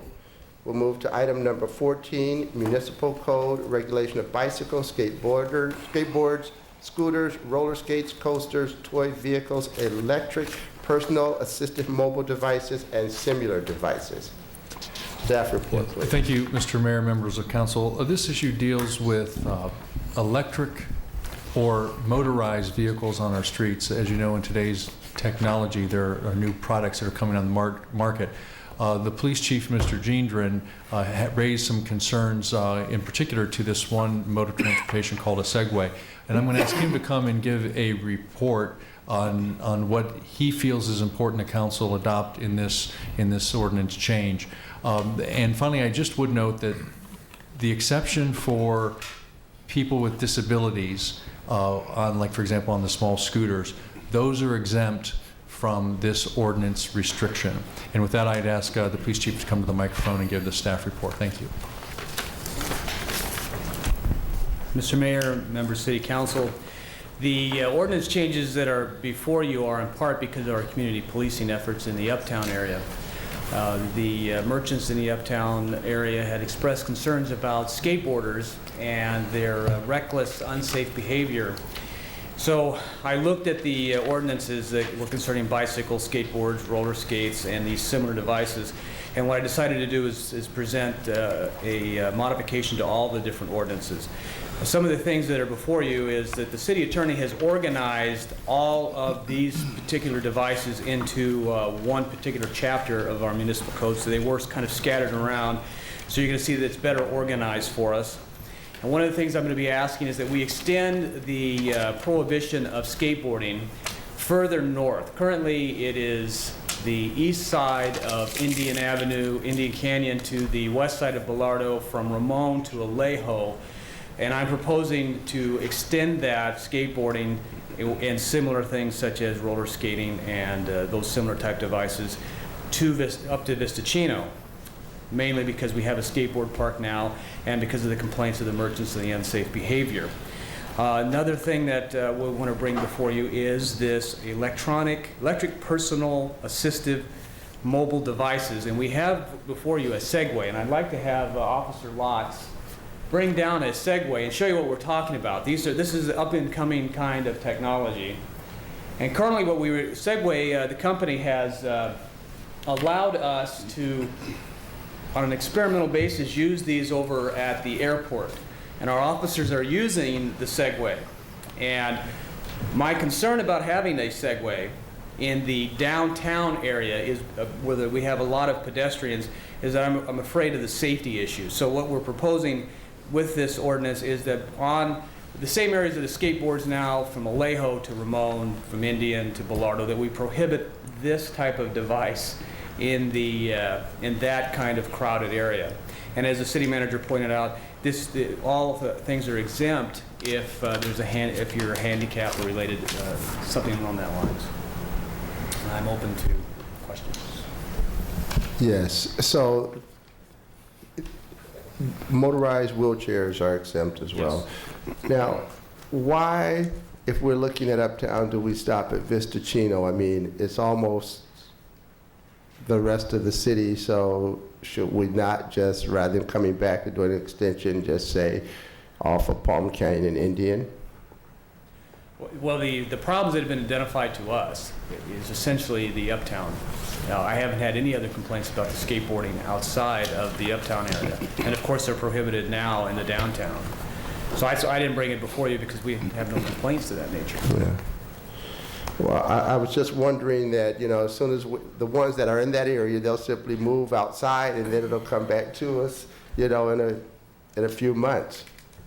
I know that we don't have as many stores or vendors there, but one of the things about the Uptown is when you really look at it, it is, and I hate to say this, it's a real good place for skateboarding. There is some real good areas, and not that much north of Vistachino. I don't.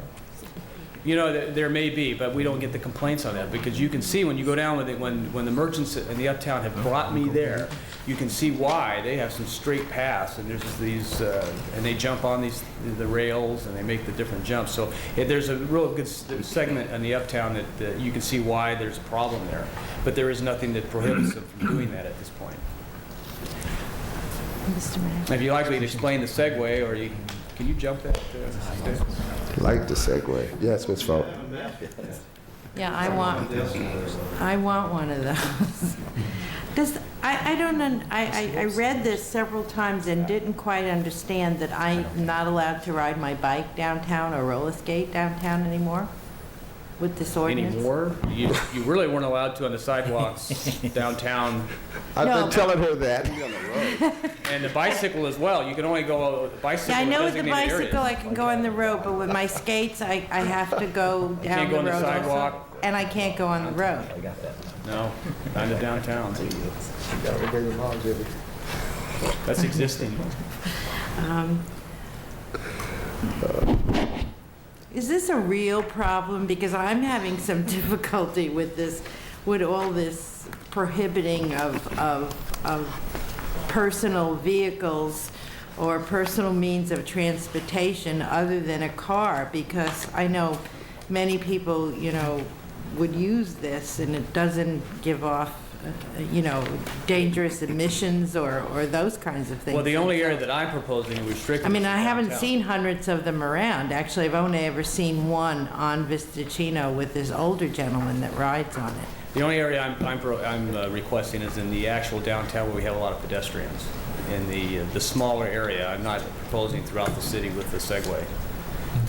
I just see that as a problem with a lot of people, and if somebody doesn't know how to operate that thing, they're gonna run you over, and I can just see people getting hurt with it. I mean, Officer Lotz works at this thing a lot, and he's pretty good with it. But when I got on it, be careful, watch out. So I'm okay with them as far as outside, but they put outside that downtown corridor, and I propose this as a safety issue.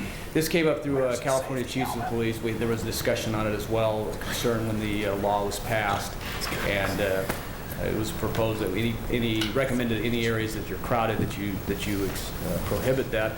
And actually talked with the manufacturer when he came out here, and I told him what my concerns were, and he agreed. He actually said probably with people who are not very well equipped with this, they could probably run somebody over if you're not watching what you're doing. And so it's just a safety issue in the downtown area with this.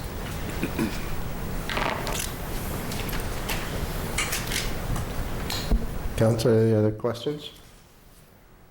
Can you, Mr. Mayor? Mr. Mills. Can you use that and talk on your cell phone at the same time? No problem. I figured as much.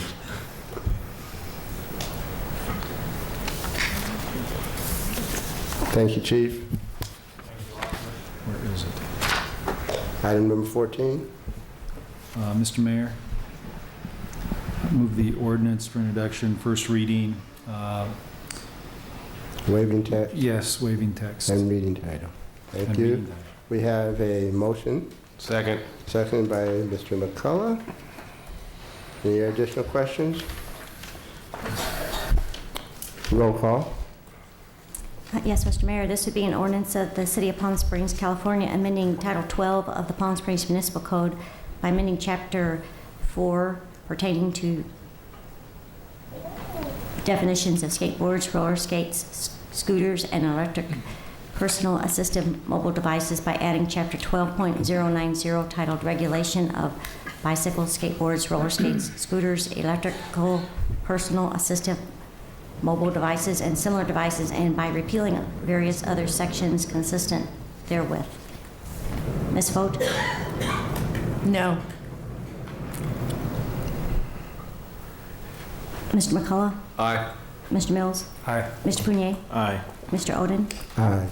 So it passes 4-1 in opposition. Mr. Mayor, just for clarification Yes. of the record, the no vote was not for waiving the text and reading the title. It was just for the first reading. Right. Thank you.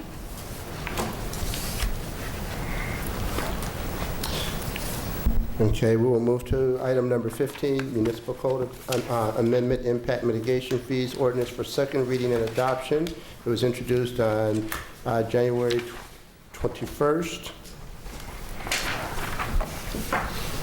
Council? Step. No, need a second. I voted no.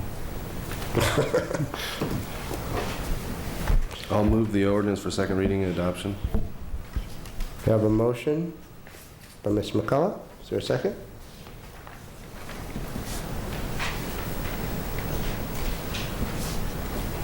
I'll second it. Second by Mr. Poirier. Any questions? The clerk was getting scared. Mr. Mayor? Yes.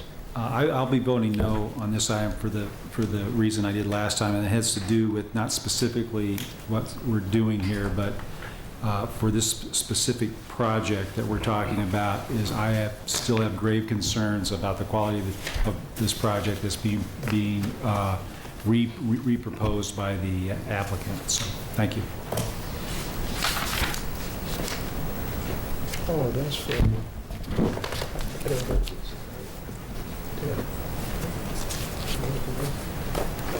The architects.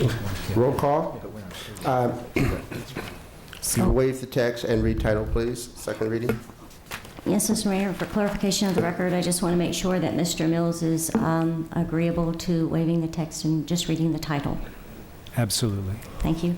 This would be an ordinance of the City of Palm Springs, California, approving a development agreement with Fairfield Resorts Incorporated to facilitate the collection by the City of Palm Springs of a financial impact mitigation fee for the Star Canyon Resort on the west side of South Palm Canyon Drive between Sunny Dunes Road and Mesquite Avenue, Zone PD 260, Sections 22 and 23. Ms. Vogt? No. Mr. McCullough? Aye. Mr. Mills? No. Mr. Punier? Aye. Mr. Mayor? Aye. Mr. Mayor, for the record, I just want to clarify with Ms. Vogt that that was, your no vote was for the second reading and adoption, but not for waiving of the text and reading of the title. Correct. Thank you. Okay. And it passes 3 in favor, 2 in opposition. And we'll move to item number 16, 2003-2004 Allocated Positions and Compensation Plan, Amendment 8, Development Services. Staff report, please. Yes, Mr. Mayor, members of council, this resolution, or this amendment is requested with regard to the personnel allocations. Over the past probably year, we've been looking at various ways to improve development services. Several of them have already taken place. For example, the grading, I think the grading ordinance was revised. There was a revision in design review. This is an ongoing process. We've had a task force from the Palm Springs EDC, Economic Development Corporation, that has looked at the issue of how we do development services. The theory, the idea of we were being business unfriendly, that was one of the issues they were looking at. In addition, council hired a consultant to look pretty much at those same issues. Over the course of the last 6 months particularly, we have looked at those. We've had discussions and study sessions on both of those reports.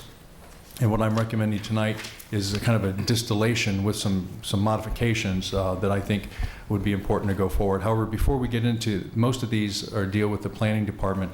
I would like to note that one position on here is the airport director.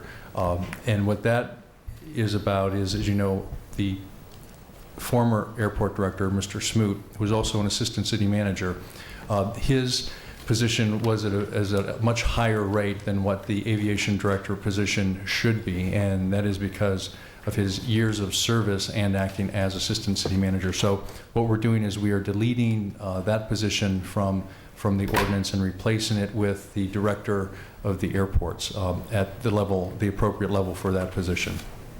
Now on to the planning. What I'm recommending is asking for increasing personnel in the planning department first. Second, creating the Department of Strategic Planning, which is to bifurcate the strategic and the current planning activities. And what it also does is it creates the concierge service in the planning department, which will help with all development services. These are things that I believe will address the business unfriendly perception that is out there. I've given this an awful lot of consideration over the last several months, and this is my best recommendation. Now, I do need to make a caveat here. The current planning director is an employee who's been with us 25 years, and I need to note that this is in no way a negative reflection upon him. Actually, he is the person I think is ideal for the strategic planning position. With the skill and ability he has in those areas, I think he will continue to serve the city well. And I would also note that the one issue that we've all agreed on that has prevented planning from perhaps doing the things that they could do, it's a capacity issue. Our permits and the activity in planning has increased so significantly over the last several years, but the employees have not. And Mr. Evans has been in my office time after time reminding me that without the proper amount of employees, he just can't do the level of work that they're capable of doing. That being said, with the limited resources, they've produced a tremendous amount of activity in that department.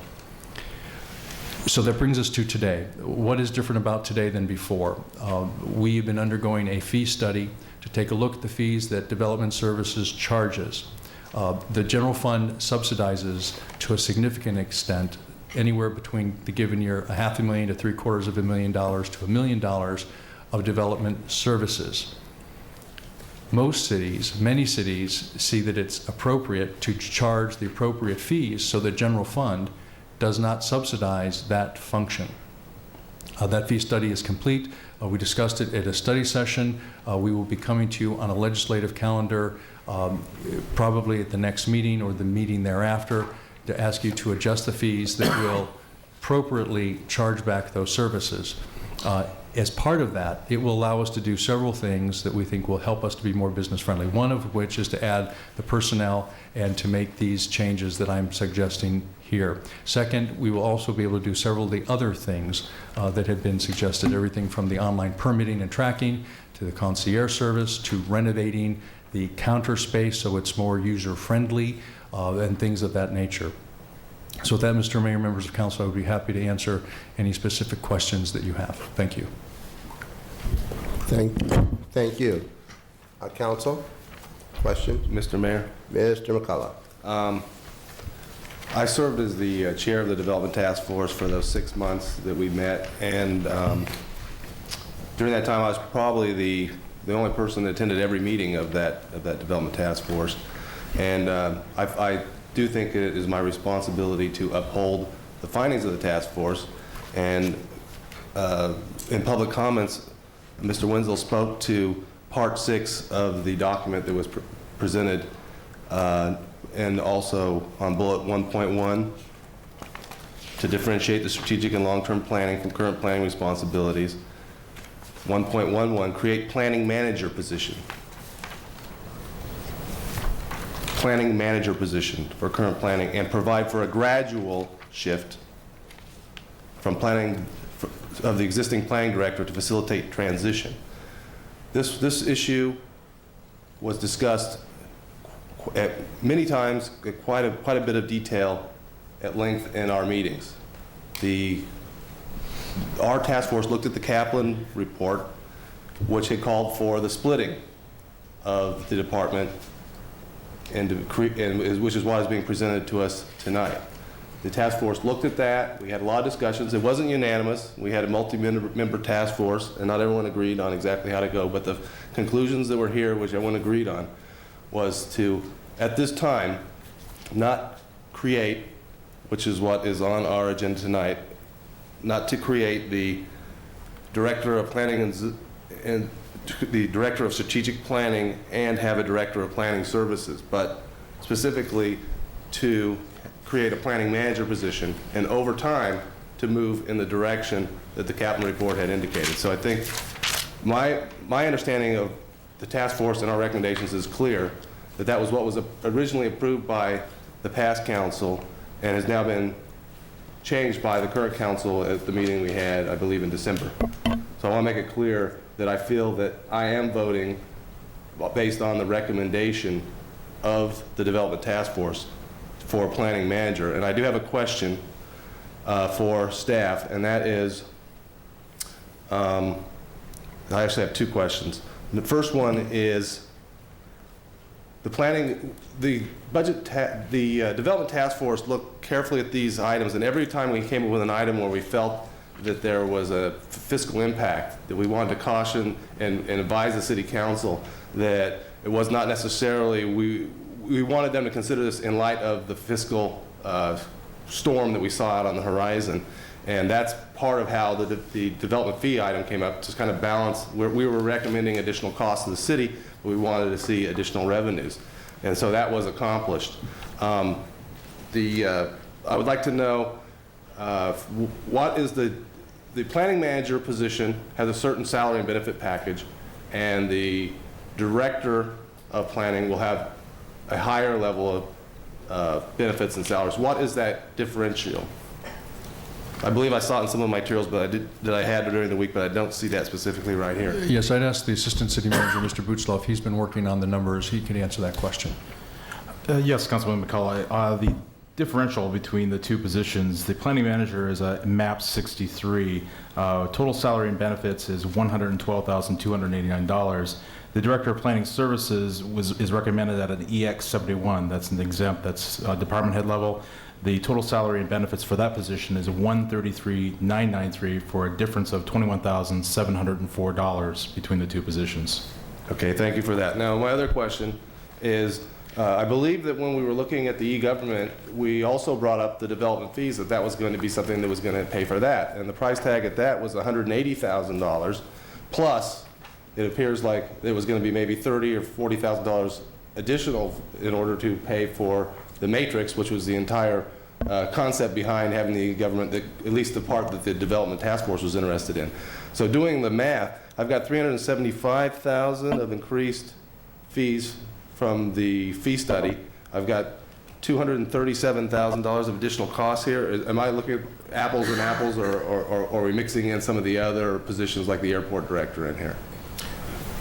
My question is, are the costs that are going to be associated with the decision of the planning department only, are they, and when you take into effect the $180,000 for the e-government, let's set aside the $30,000 addition, is that covered by the increase in the development fees as projected? The three additional positions that we're requesting, the principal planner, the development concierge technician, the secretary, in addition to the two reclassifications, amount to $355,279 in total salary and benefit expense to the city. If you add on top of that the $180,000+ for the e-government system, now you're well over $500,000. What our analysis shows us from our fee study is that just on a conservative estimate, and this is using '02 numbers, so it doesn't take into account the volume of permits that went up in '03, we're looking at a total development fee increase of $484,827,000 just from the fee increase. That doesn't include an additional $1.9 million in volume that we've experienced in the last year. So the combined total for the two line items is $2.384 in incremental revenue to the city from both volume in permit activity as well as the development fee increase that'll be coming before you later this month. Okay, so it's about a break even then. Pretty close. Okay, we're talking about break even. However, I want to caution everyone that we may be seeing a spike in the development right now and what's going through planning, and we need to look from a long-term standpoint, because these costs of these positions are not going to go down, as we know. They're going to go up with cost of living and as they move up through the steps. So there's a chance that that volume may drop in the future. We can't plan on this. I think it's a spike in increased development level right now to continue out and extrapolate that into the future indefinitely. Okay, thank you for that report.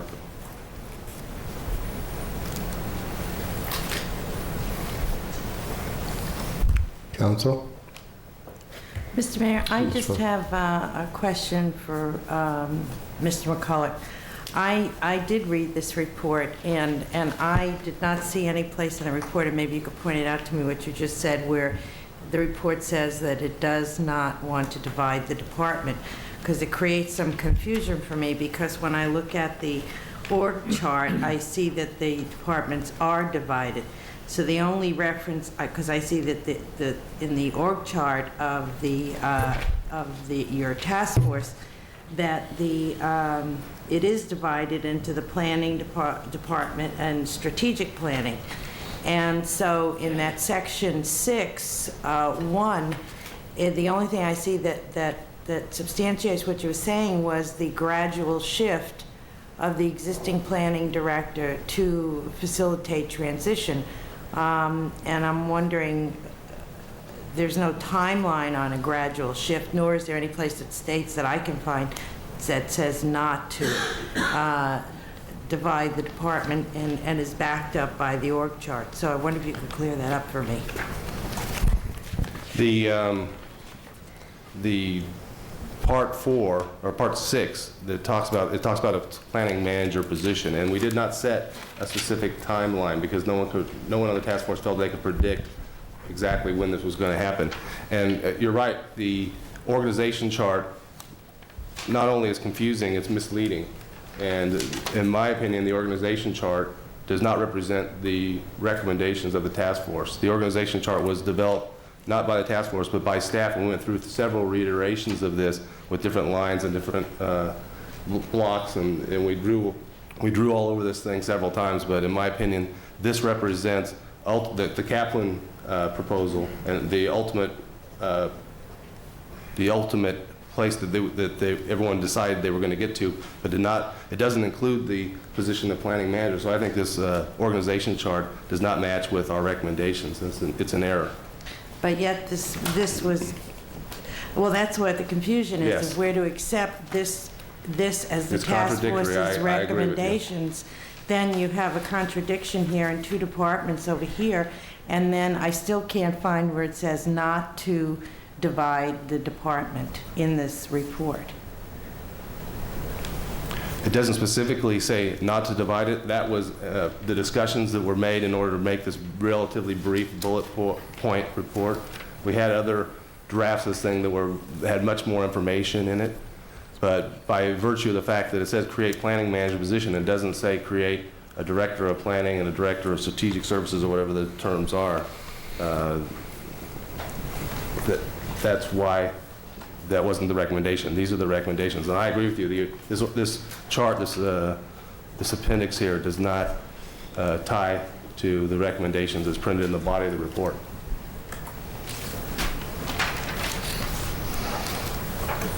Thank you. Mr. Mills?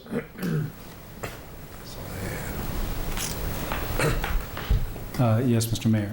I think that what Mr. McCulloch read was in the text of the report. It says provide for gradual shift of existing plan director to facilitate transition.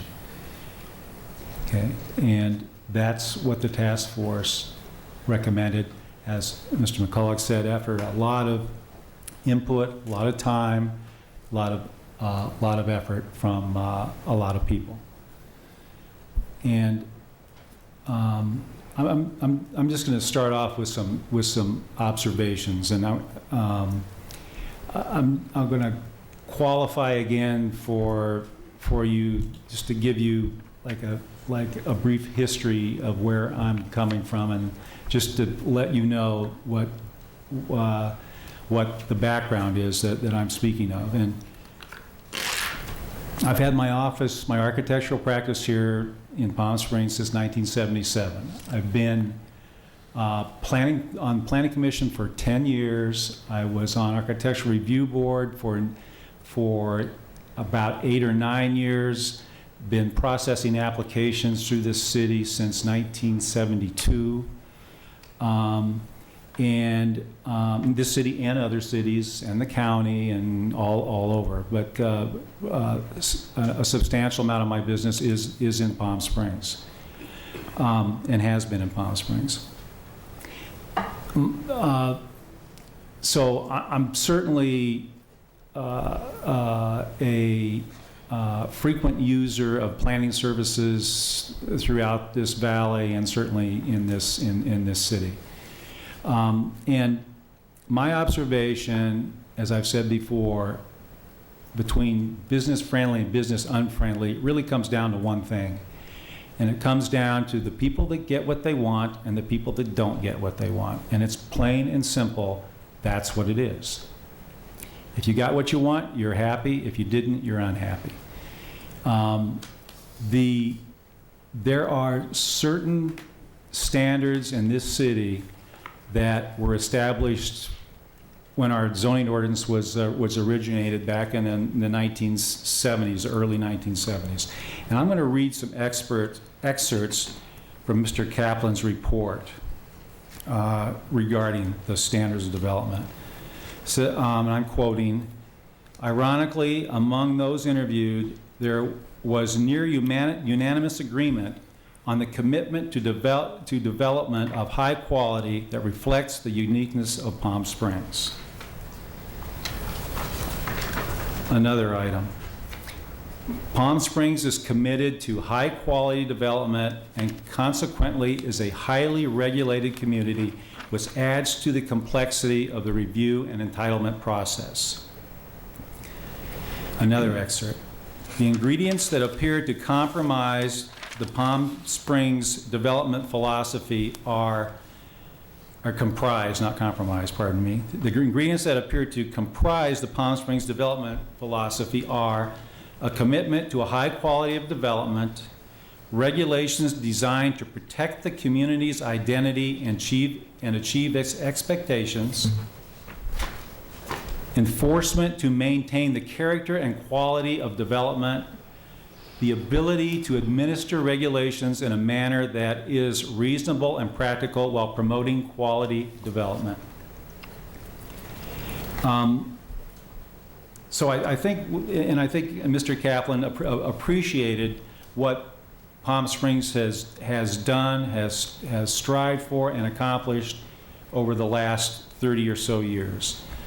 And it should be no surprise to anyone that when you have standards, particularly high standards, you are going to create people that don't get what they want. And consequently, there indeed will develop a perception of friendly and unfriendly. Next, my next observation has to deal with what is perception and what is a reality. And again, I'm going to quote from Mr. Kaplan's report. There was no clear line that distinguished the perception from the reality of the problems of doing business in Palm Springs, particularly since the interviews did not produce conclusive information as to the developments that did not occur because of the entitlement process. And my last quote of Mr. Kaplan. The interviews also pointed out that complaints were sometimes lodged against the city to divert attention from the applicant's shortcomings, such as efforts to cut corners or lack of coordination within the developer's team. I think those were all pertinent observations, and certainly Mr. Kaplan did do a very good job in reporting those. I feel that this separation of the planning department is a reaction to a perception, not to a reality. And I conclude that it is very dangerous to start reacting to perceptions, because you can't put your finger on a perception. It's going to move around on you. You can't monitor it. You can't deal with it. But you can deal with a reality. And I feel what we need to deal with is a reality and not a perception. Right now, and the closest thing that we have to reality, and it's not really what I don't think anyone thinks is the best thing in the world, you'll see all through the city, you'll see blue cards and yellow cards at every counter in the city. Blue card is a compliment card, a yellow card is a concern card, and these are for all the departments. I asked staff to go back for me and pull all the cards for 2003 that dealt with the planning department. Mr. Reddy reported to me that there were a total of 23 cards, and they were all blue, and there were no yellow. So that does point to me that our only little means, however accurate it may be or however good it is, has produced no complaint cards. To me, that is saying that I think somebody is doing their job right and doing their job well. My next comment is probably more of what the crux is of the problem and what the Development Task Force felt was a problem and why the Development Task Force recommendation was for the gradual transition. It's that if you take the org chart that we were given for this new separation of the departments, and you apply the current staffing to it, to the current department, to the current planning department. What's left over is current planning, and you take away the staff that would shift over to strategic planning, and you fill the positions that would be created or vacated by those shifts, you come up with an average length of employment in the current planning department, our busiest department, of 10 months. And I don't think anyone can think that that department will produce as great a level or anywhere close to as good a level as they are even now, with the average employee being there for 10 months. The longest employee would have been there 2 years and 10 months. You're dealing with a director who is the administrator of the department and the leader of the department who will be completely new, inexperienced in Palm Springs. 5 of the 11 new staff members proposed in that department will be new hires, never had any experience in the city of Palm Springs, more than likely. That, to me, alone is a huge issue in being able to deal with the workload that not only that they currently have, which is, we all agree, and we've heard for years that that department is overworked. No question about it. I mean, you can go by there at 5 o'clock and see, or after 5, and see who's there in that department versus in other departments, and there's always somebody in the planning department working late. The next observation that I have really has to do with the budget and headed towards really what Mr. McCulloch was alluding to, and the proposed budget, the proposed current planning cost to make the changes we're talking about, as Mr. Busloff noted, was $355,000 and change. There was a change I noticed, Troy, in the report we got today, from the projected fee increases in our prior report was $375, now it's $484, I noticed. And that $355 does not include any additional plans examiner that the task force felt was needed, and which the council had authorized, or the previous council had authorized. Nor does it include an engineering field tech, which was duties, partial duties outside the office and duties inside the office. And I think it's important, to note that the development process, the business-friendly terminology really applies to other departments than just than just planning, and there are needs for shoring up those departments as well. And so if you plug in those other 2 slots, and we don't have dollars on those other 2 slots, but it probably gets to around the 484. You throw the e-government in, and it's probably up, as Troy said, over 500. And in a budget crisis, I'll use that word, and we'll find out how bad a one it is here in a couple of months. But I think it's, although that we are increasing fees, or we will be increasing fees, hopefully, we still have yet to decide that. We are trying to, well, we're trying to work with what we have and increase our general fund as well. And believe me, I am a big supporter in shoring up personnel and the whole the development process, because I do know that we need it. The other proposal that the task force recommends is and I'll quote it, it's a gradual separation of the departments. And the separation would occur as more experience is gained in the planning department, yet it allows for overlap, which the new proposal does not allow for. If you're in the strategic development department, you do not work in the current planning department. Those are 2 distinct departments, and that's the way they would be operated, and that's the way I would expect them to be operated. So I think we need to give the best service we can possibly give out of our planning department.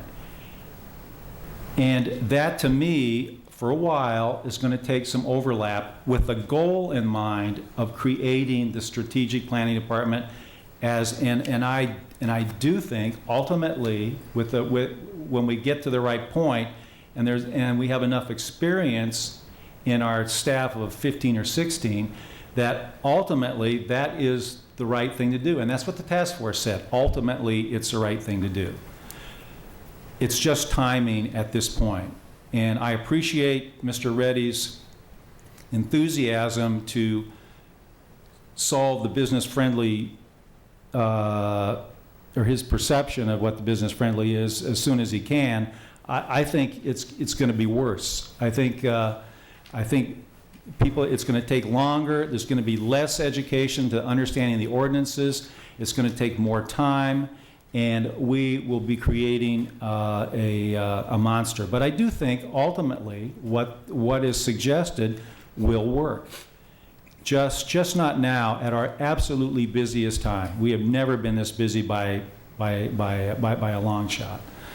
I think it's important that the council listen to the recommendations of the task force, as Mr. McCulloch mentioned, is comprised of a cross-section of people that use this system, understand the system, know the system.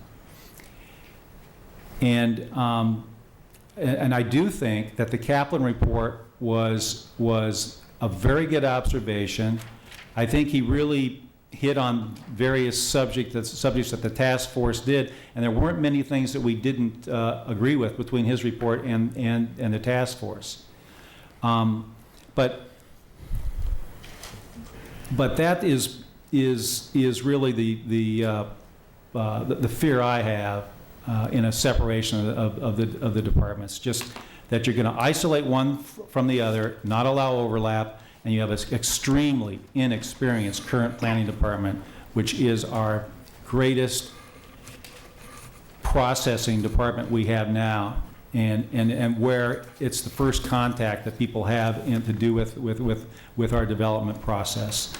But the thing I think that we need to do, to go back to the perception versus reality, is we need to establish a comprehensive monitoring or survey system better than 2 cards sitting on the desk.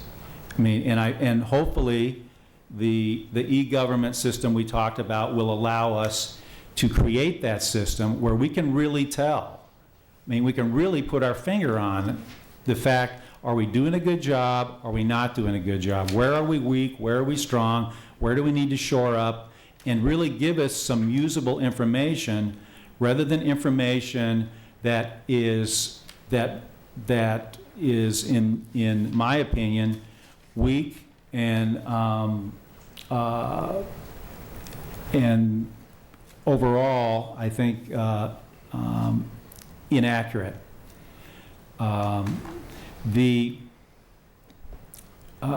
think we also need to understand that we have a unique town, a unique city. And it didn't just happen. It took a lot of work. And being on the Architecture Review Board, being on the Planning Commission, this city took hits from developers, individuals for years and years. You know, you guys regulate too much, you demand too much, it's too expensive to build here. One complaint after another. And we did it for a reason, knowing that we were guarding our uniqueness, we were creating a uniqueness that eventually would pay off.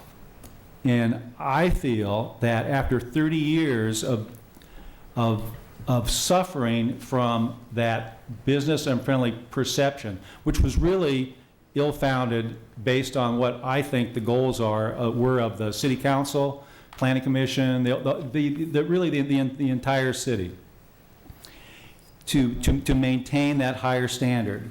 And I think that there's a reason now that our building department and planning department and everything are as busy as they are, and that people want to come back here, and that people want to build here. And it's because of what we have created. It's because of the kind of downtown we have. It's because of everything that has taken 30 years to make happen. And I think it's very important that we keep that in mind and not do something at this point that could hinder that in any minute way, especially when we are at the busiest time by far than we have ever been. And so I caution the council that this is an important decision, not only now, but for the future of the city. I do think, again, that ultimately we will be at that separate department, but just not now. So thank you, Mr. Mayor. Mr. Mayor. Thank you, Ms. Folk. You know, change is always difficult, and I want to disagree with my esteemed colleague, Mr. Mills, that this conversation is not about, I don't see it about lowering standards, I see it about raising the standards of the city. Palm Springs is business unfriendly. It's not a perception, it's a reality. Example after example was given to us on the campaign trail. And what I observed, the catch-all business unfriendly really also means people unfriendly. It's an example of what we've tried to change so far as a council with sending our community and various project developers back to speak to each other and to try to iron out some of the things that before it gets before this council.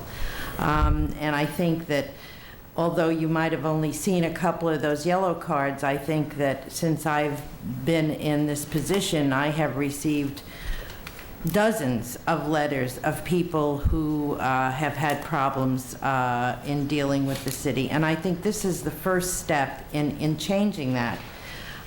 Changes in personnel and additional personnel as proposed will open up the city, I believe, to a better service for our constituency. I'm excited about the concierge position. I think that's a great start.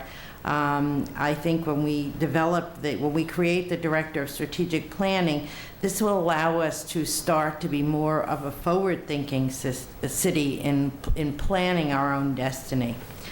When I reviewed the current job description of our Director of Planning and Zoning, I thought to myself this would be fine for one person to handle in a small city of 10 to 15,000 that did not have a boom in its development or the difficult issues that we have to deal with in melding a tribe and a city's vision into a compatible plan, or dealing with the unique environmental issues, or having to revise our master plan. Those are all things that are on one person's agenda.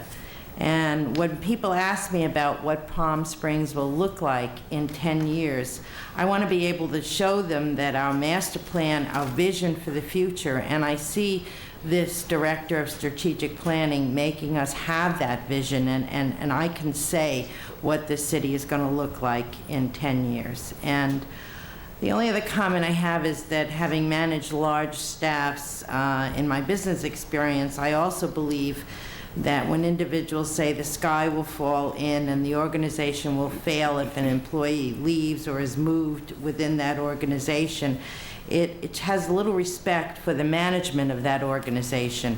We're a charter city. We're managed by a city manager, and this proposal is brought to us by our city manager.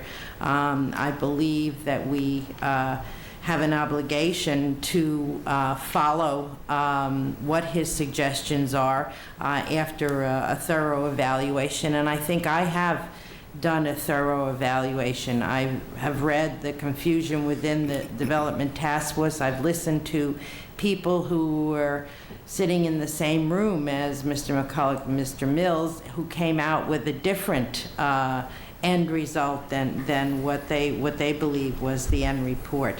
I look at this change for a positive step for the city and for Mr. Evans. It's a win-win situation. He gets an easier and more creative job, and we provide increased services to our citizens, and I believe that's the reason that I was elected. So I will be voting in favor of this project. Mr. Poirier. I also would like to make some brief comments on why I will fully support this recommendation as well by the city manager. It has been a long process, extremely difficult issue. You've had the Kaplan report, you've had the Development Task Force report, obviously with some different interpretations from certain task force members, but in the end you had a group coming together. Although they may not think the same, they worked very, very hard, and the end result certainly was to split the department. I think that one point is clear. The point of contention is whether it is now or whether it is later. I would also like to talk a little bit about the perception versus reality. I do believe that the perception that we are business unfriendly is real. I heard it consistently in my campaign, whether it was from the BIA, from people like Stephen Loretta Wooler, who moved here from St. Louis, from Felicia Buskak on 2590 Verona Road. These were real instances, and there's no need to continue to go on. So I don't believe that it is just a perception. I do believe it is very, very real. Another issue that we've heard is the fear that we're too busy. It is a good thing that we are too busy. This change will allow us to deal with being busy. Will there be some tough times with the new implementation? Certainly, but for the community to grow, for all of the permitting, it's important to grow. And this change and adding these positions speaks to that. You know, we're planning for the future. And as Ms. Vogt said, through all these very difficult discussions and the individuals involved, that in the end, I am completely supportive of the city manager who has asked for this change. Thank you.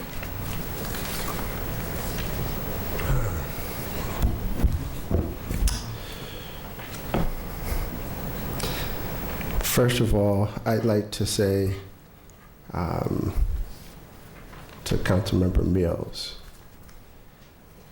I listened to your comments, not just tonight, but the ones that you've made along the way. And I'd like to thank you for your 30 years plus of service and concern for the city. And I hear your genuine concern. But I don't think that because we see this differently, that anyone is any less concerned. I listened to the comments read from the Kaplan report about the gradual shift or the transition. He's not saying that things shouldn't have taken place. He's just talking about the process. And somehow we've gotten so caught up in the process that we're saying don't do it because we're concerned that the process won't be the way that we think it should be. We've taken, I believe, those things into consideration. First of all, I think there was concern that the goal was somewhat surreptitious, that we were saying one thing but planning another. And it was believed, I think, by some that we were saying, okay, Mr. City Manager, reorganize, but the goal is really to get rid of Mr. Evans. And that certainly was not the case. And to my knowledge, is not the case. I've not had that discussion with anyone, and I've said it publicly and before, and I'm saying it again. I think that for those people who are concerned about Mr. Evans personally, I think that's a tremendous tribute to you, Doug, that people are going to those lengths to protect you. But there's no threat to you. The goal is to see that the city functions the best that it can. And if it boils down to a personality, then that's unfortunate. But if it doesn't, it means that that's what we have allowed to happen. I do not demean what people say when I'm out in the community. And I think to just say that the only people who are unhappy are people who didn't get what they want. There are people who have gone through the process and they knew what they had to go through and they went through it, but they were still displeased and very much unhappy, and ultimately they got what they wanted, but it was the process that made them disappointed, or that they had things to say about the city and how we conduct our business. The standards, I think we're all in full agreement on. And to assure that, I think we have the best of both worlds. Here, if we're concerned about our future, we have a man with tremendous experience in strategic planning so that we can make sure that our history, our issues with environmental concerns, our general plan, that those things are there under the control and guidance of someone who has that experience and that knowledge. And it isn't that we're going to go and just pick some inexperienced person and say, okay, now you're going to be over the day-to-day operations of this city. I certainly don't think that that's going to happen, and I certainly don't think that a council would support us bringing in someone who isn't qualified to handle those day-to-day operations to be in that position. It's a person who's been handling those responsibilities and duties. They will simply be new to Palm Springs. Now, so the management issues go away. Now, there are a lot of things that I could say about some things that, but I don't think we need to go there. You know, I think there's some concern about privatization of the department. Certainly, that has not been a part of our discussion. But those are some fears that are out there, and perhaps people saying in order to frighten people that, you know, look out, you know, the boogeyman's coming, but he's not. Now, on this issue of perception, the perception is the reality for the perceiver. You know, sometimes things are hard to explain. like women for years and years going for positions and trying to move up in corporations and hitting the glass ceiling, and yet they try to explain those issues, and people, well, give us something concrete. It was difficult to say what it felt like if you felt discriminated against, but it didn't change the fact that it was real and that it was true. I think when you look at the compliment card, I think the ultimate survey is taken during an election. And people in this city said, we have some issues, we want you to hear us. And that's why we have the transition and the new council that we have today.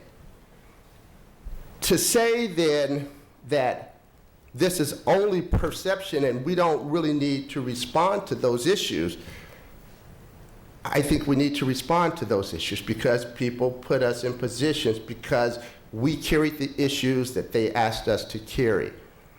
Now, how those things are done, I think, need to be done with sensitivity and expertise. We have trained professionals. We have a city manager.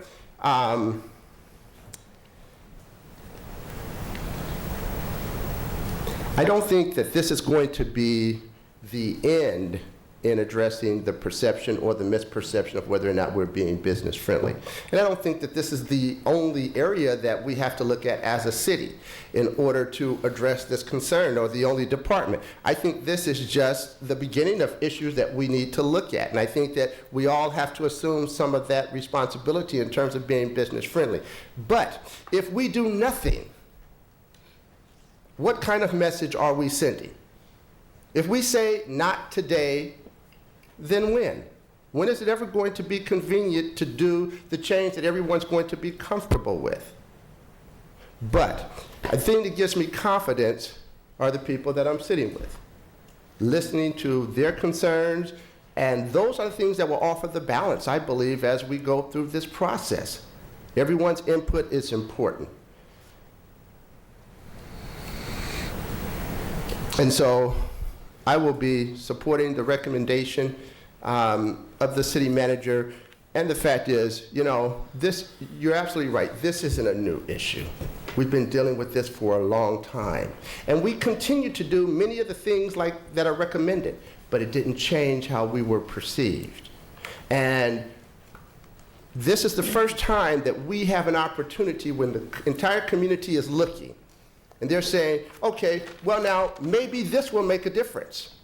So it not only gives them hope and belief in the city, but also that we're responding to the things that they have said to us.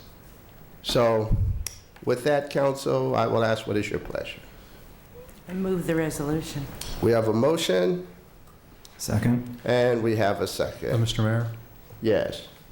Over here.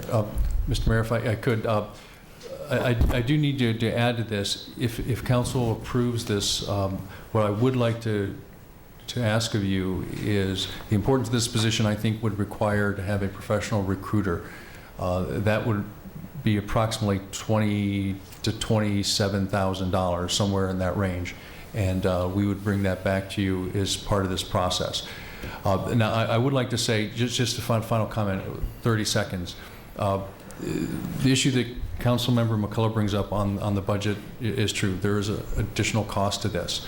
And the issues that Councilman Mills brings up, I mean, he's been doing this 30 years. I've been here about 3.5.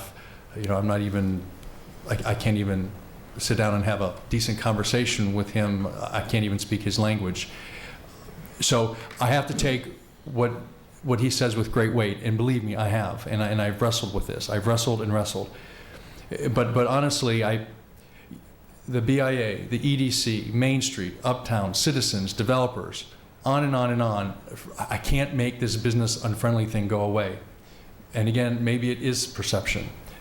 But the perception is maybe, you know, I look at Doug Evans and what he does. He's dealing with the multi-species. He's dealing with environmental, CEQA, city council meetings. He runs from planning commission meetings to city council meetings, general plan meeting issues, and on and on and on, in addition to the day-to-day pulling of the counter responsibility and the applications coming in. So I think, indeed, we've all agreed it's a capacity issue. He needs help. Doing it now or doing it later, in my mind, was dealing with the perception. And I've come to accept and conclude that perception seems to have a life of its own, and it's real. I mean, you look at Araby, you look at any of the things we're dealing with. So my recommendation tonight is basically to do this. I haven't been able to stop the business unfriendly perception. I suggest if we do it now, and that's why I'm strongly recommending we do the split now. I have to be concerned with budget issues. I have to be concerned with dealing fairly with employees. I have to be concerned with this perception. I have to do something. That's why I have the recommendation. I hear Mr. Mills, and believe me, I will be very careful that the person that we get here is a professional. There will be a ramp-up period. There will be overlapping. I have a comfort level in that Doug Evans will still be here. And I know that's what will make it go because I have the confidence in him. And with that, Mr. Mayor, I would request that you approve the measure. Thank you. Well, I have a question on those comments. Yes. Mr. McCullough. Maybe this question is more for the city attorney. This item was agendized, and that's so that we can have public comment. Now we've thrown another $27,000 of costs onto this, which has not been brought to anybody until this moment, and it's my understanding it's supposed to be added to this resolution. Is that proper under the Brown? Actually, I'm not adding it to the resolution, Councilman. It was just I just basically threw that out. We don't have to do it, but I would just like council to be aware that that will be a decision you would have to make in the future. Oh, well, I have a strong feeling about this, that before we go that route, that we at least, put out the sign. Because I think some of the people on council who deal in real estate know that the first person that comes to look at your house is likely to be cruising the neighborhood looking for a house to buy. And so you want to pay very special attention to that first person that comes and knocks on your door and you put your for sale sign out. And there likely are people who are very talented for this position who have been looking to Palm Springs to live, and we could save that money. So I prefer that we look to see if we can find something without expending $27,000, $30,000. Because once again, we seem to be in a situation of fiscal creep. Every time something comes to us, we get a budget and a cost, and then all of a sudden we got another $20,000, $30,000, $80,000. So since that's not on this item, we'll discuss that at a later date. Yes. Mr. Mayor. Mr. Mills. I wanted to ask the city manager that you're concerned about the business unfriendly and whether it's perception or reality is important, but how are you going to, and you say that you need to deal with it. How are you going to know that you dealt with it? How are you going to know you were successful or if you were not successful? How are you going to monitor this? Councilman, that's a good question. And when it comes to the planning area, I'm no expert. But what I've learned in my years of experience in public management, some 18 years, and I noted this in my memo to you, as a function of what we're able to do in government is incrementalism. We're mobilizing prudence. We take itsy-bitsy tiny steps. When a situation seems to be as it is today, my experience says those small steps don't work to change perception. It's got to be a larger piece. That's what I'm suggesting today. Now, to answer your question specifically, how will we know? Well, I think a lot of the pressure and the challenge of leadership is when there's so much pressure, how do you relieve some of that pressure? And I think this kind of change will do that. Now, going forward, you raise the issue, and we've talked about this. There has to be a very detailed survey process, and we plan to do that through the roundtable and as, in essence, report cards on the whole development services on a quarterly basis to City Council in a study session. But I can't answer definitively. All I can tell you is that I think this gives us a good leg to stand on, and it'll be monitored, and we'll report to council on a regular basis. And my hope, my sincere hope, is that a year from now, we're not having this discussion and it's a negative one. But Councilman Mills, I will do my best with staff, and I know Doug will be right there to make sure that we can make this happen in a good way. Thank you. Mr. Mayor, I already moved the motion. Yes, and you have Oh, a you- second, but we were having additional, you calling for the question then? Yes. Okay. All right. Call for the I question. don't know if I had a second on moving the motion, though. Yes. Yes, you did. Yes. Okay. Okay. Roll call. Ms. Vogt? Is this on calling the question or No. on the motion? On the motion. Yes. Mr. McCullough? No. Mr. Mills? No. Mr. Punier? Aye. Mr. Mayor? Aye. It passes 3-2 in opposition for the Development Services Allocated Position Compensation Plan. Additional legislative items? Now, Mr. Mayor, we have one supplemental.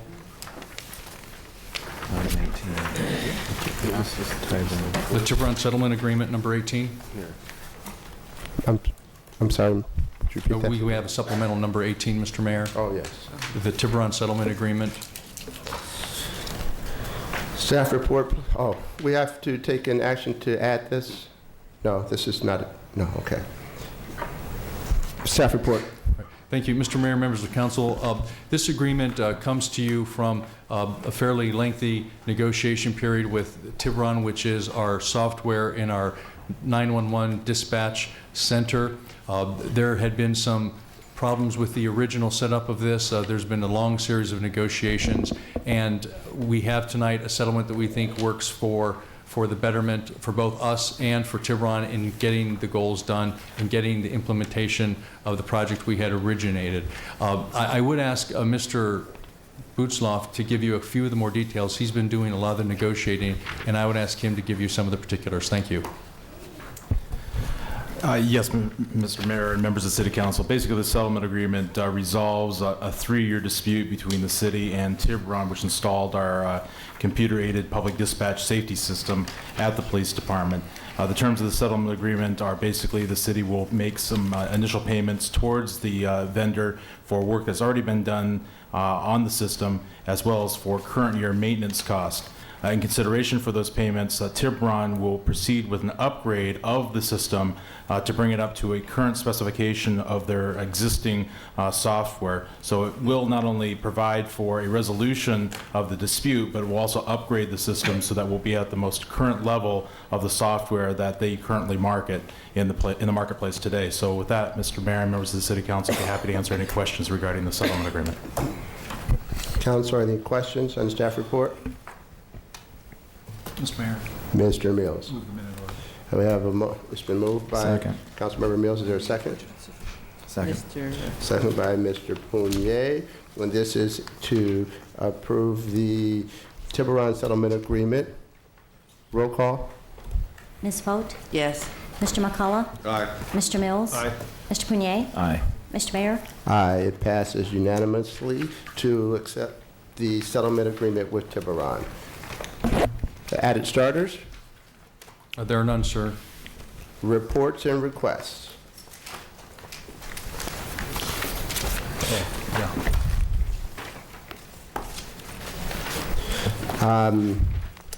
So we have Reports Mr. and Mayor, requests? I've got a report and request.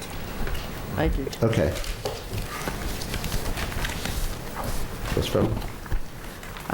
Yes, I just wanted to make sure that we agendize the creation of a subcommittee for legislation.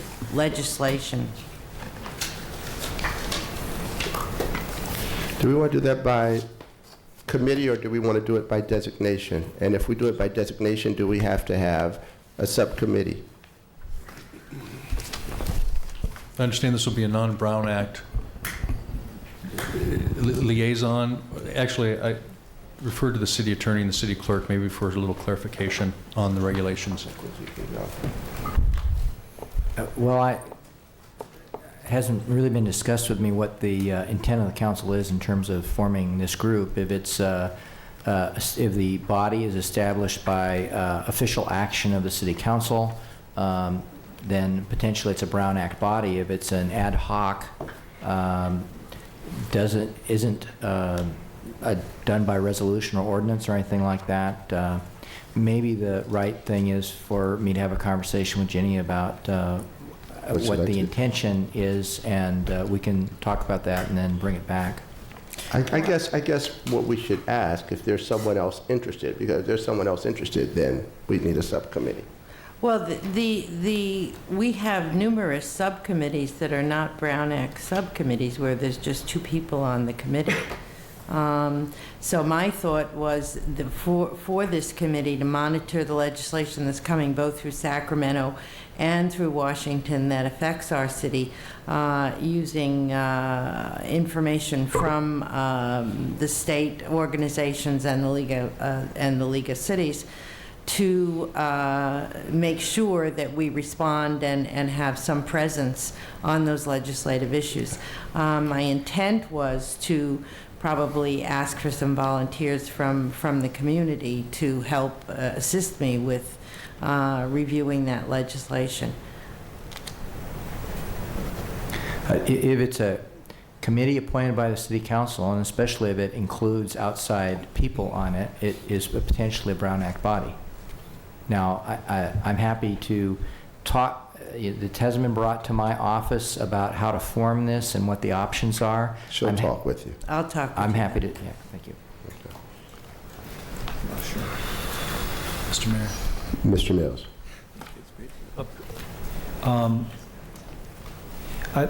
I am interested in knowing who is doing special events in the city of Palm Springs.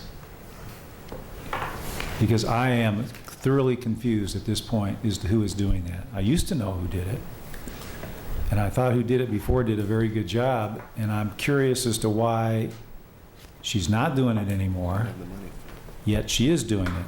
So I need an understanding of if somebody wants to have a special event or coordinate one or even has an idea of one, who do they go to, where do they go, and what happens with it? Number one. Number two is, I brought up before the median islands at Vistachino and Sunrise. I was told there was something, I don't remember exactly what it was, but I was told something was being done on them. Nothing has been done on them. And I don't understand why we just don't do something on them. Go in there, maintain them, take care of them the way they need to be taken care of, and put it on the tax bill. I don't understand it. We've been dealing around with this for years, and these guys are not going to respond. So I would like to pursue whatever we need to do to make that happen. And the third request, which is probably the most important, would someone please fix Steve's edge banding over here? Yeah, it's terrible. Because his desk is falling apart. Thank you. Mr. Perret. A couple follow-up requests. I had asked for a summary of senior housing, how much we have, rates. So I'd like that report on senior housing. And the second issue is an update, probably from Mr. Cook, on the homelessness issue in the city. I know we get task force minutes every once in a while, but I can't believe that since Vista Sunrise, the problem has just gone away. It's an issue that I'd like a report on to see where we're at. And the third thing is thank you for the response to the two dead palm trees that a citizen inquired about at the corner of Alejo and Indian Canyon, and that they will be replaced at the individual's cost who planted them, I guess. So, thank you.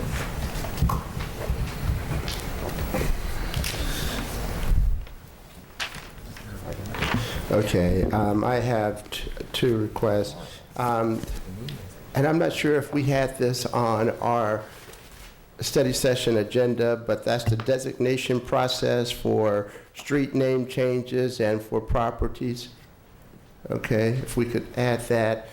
And if we'd agendize at some point a presentation by someone with PR or advertising background to discuss to us the value of advertising, media impressions.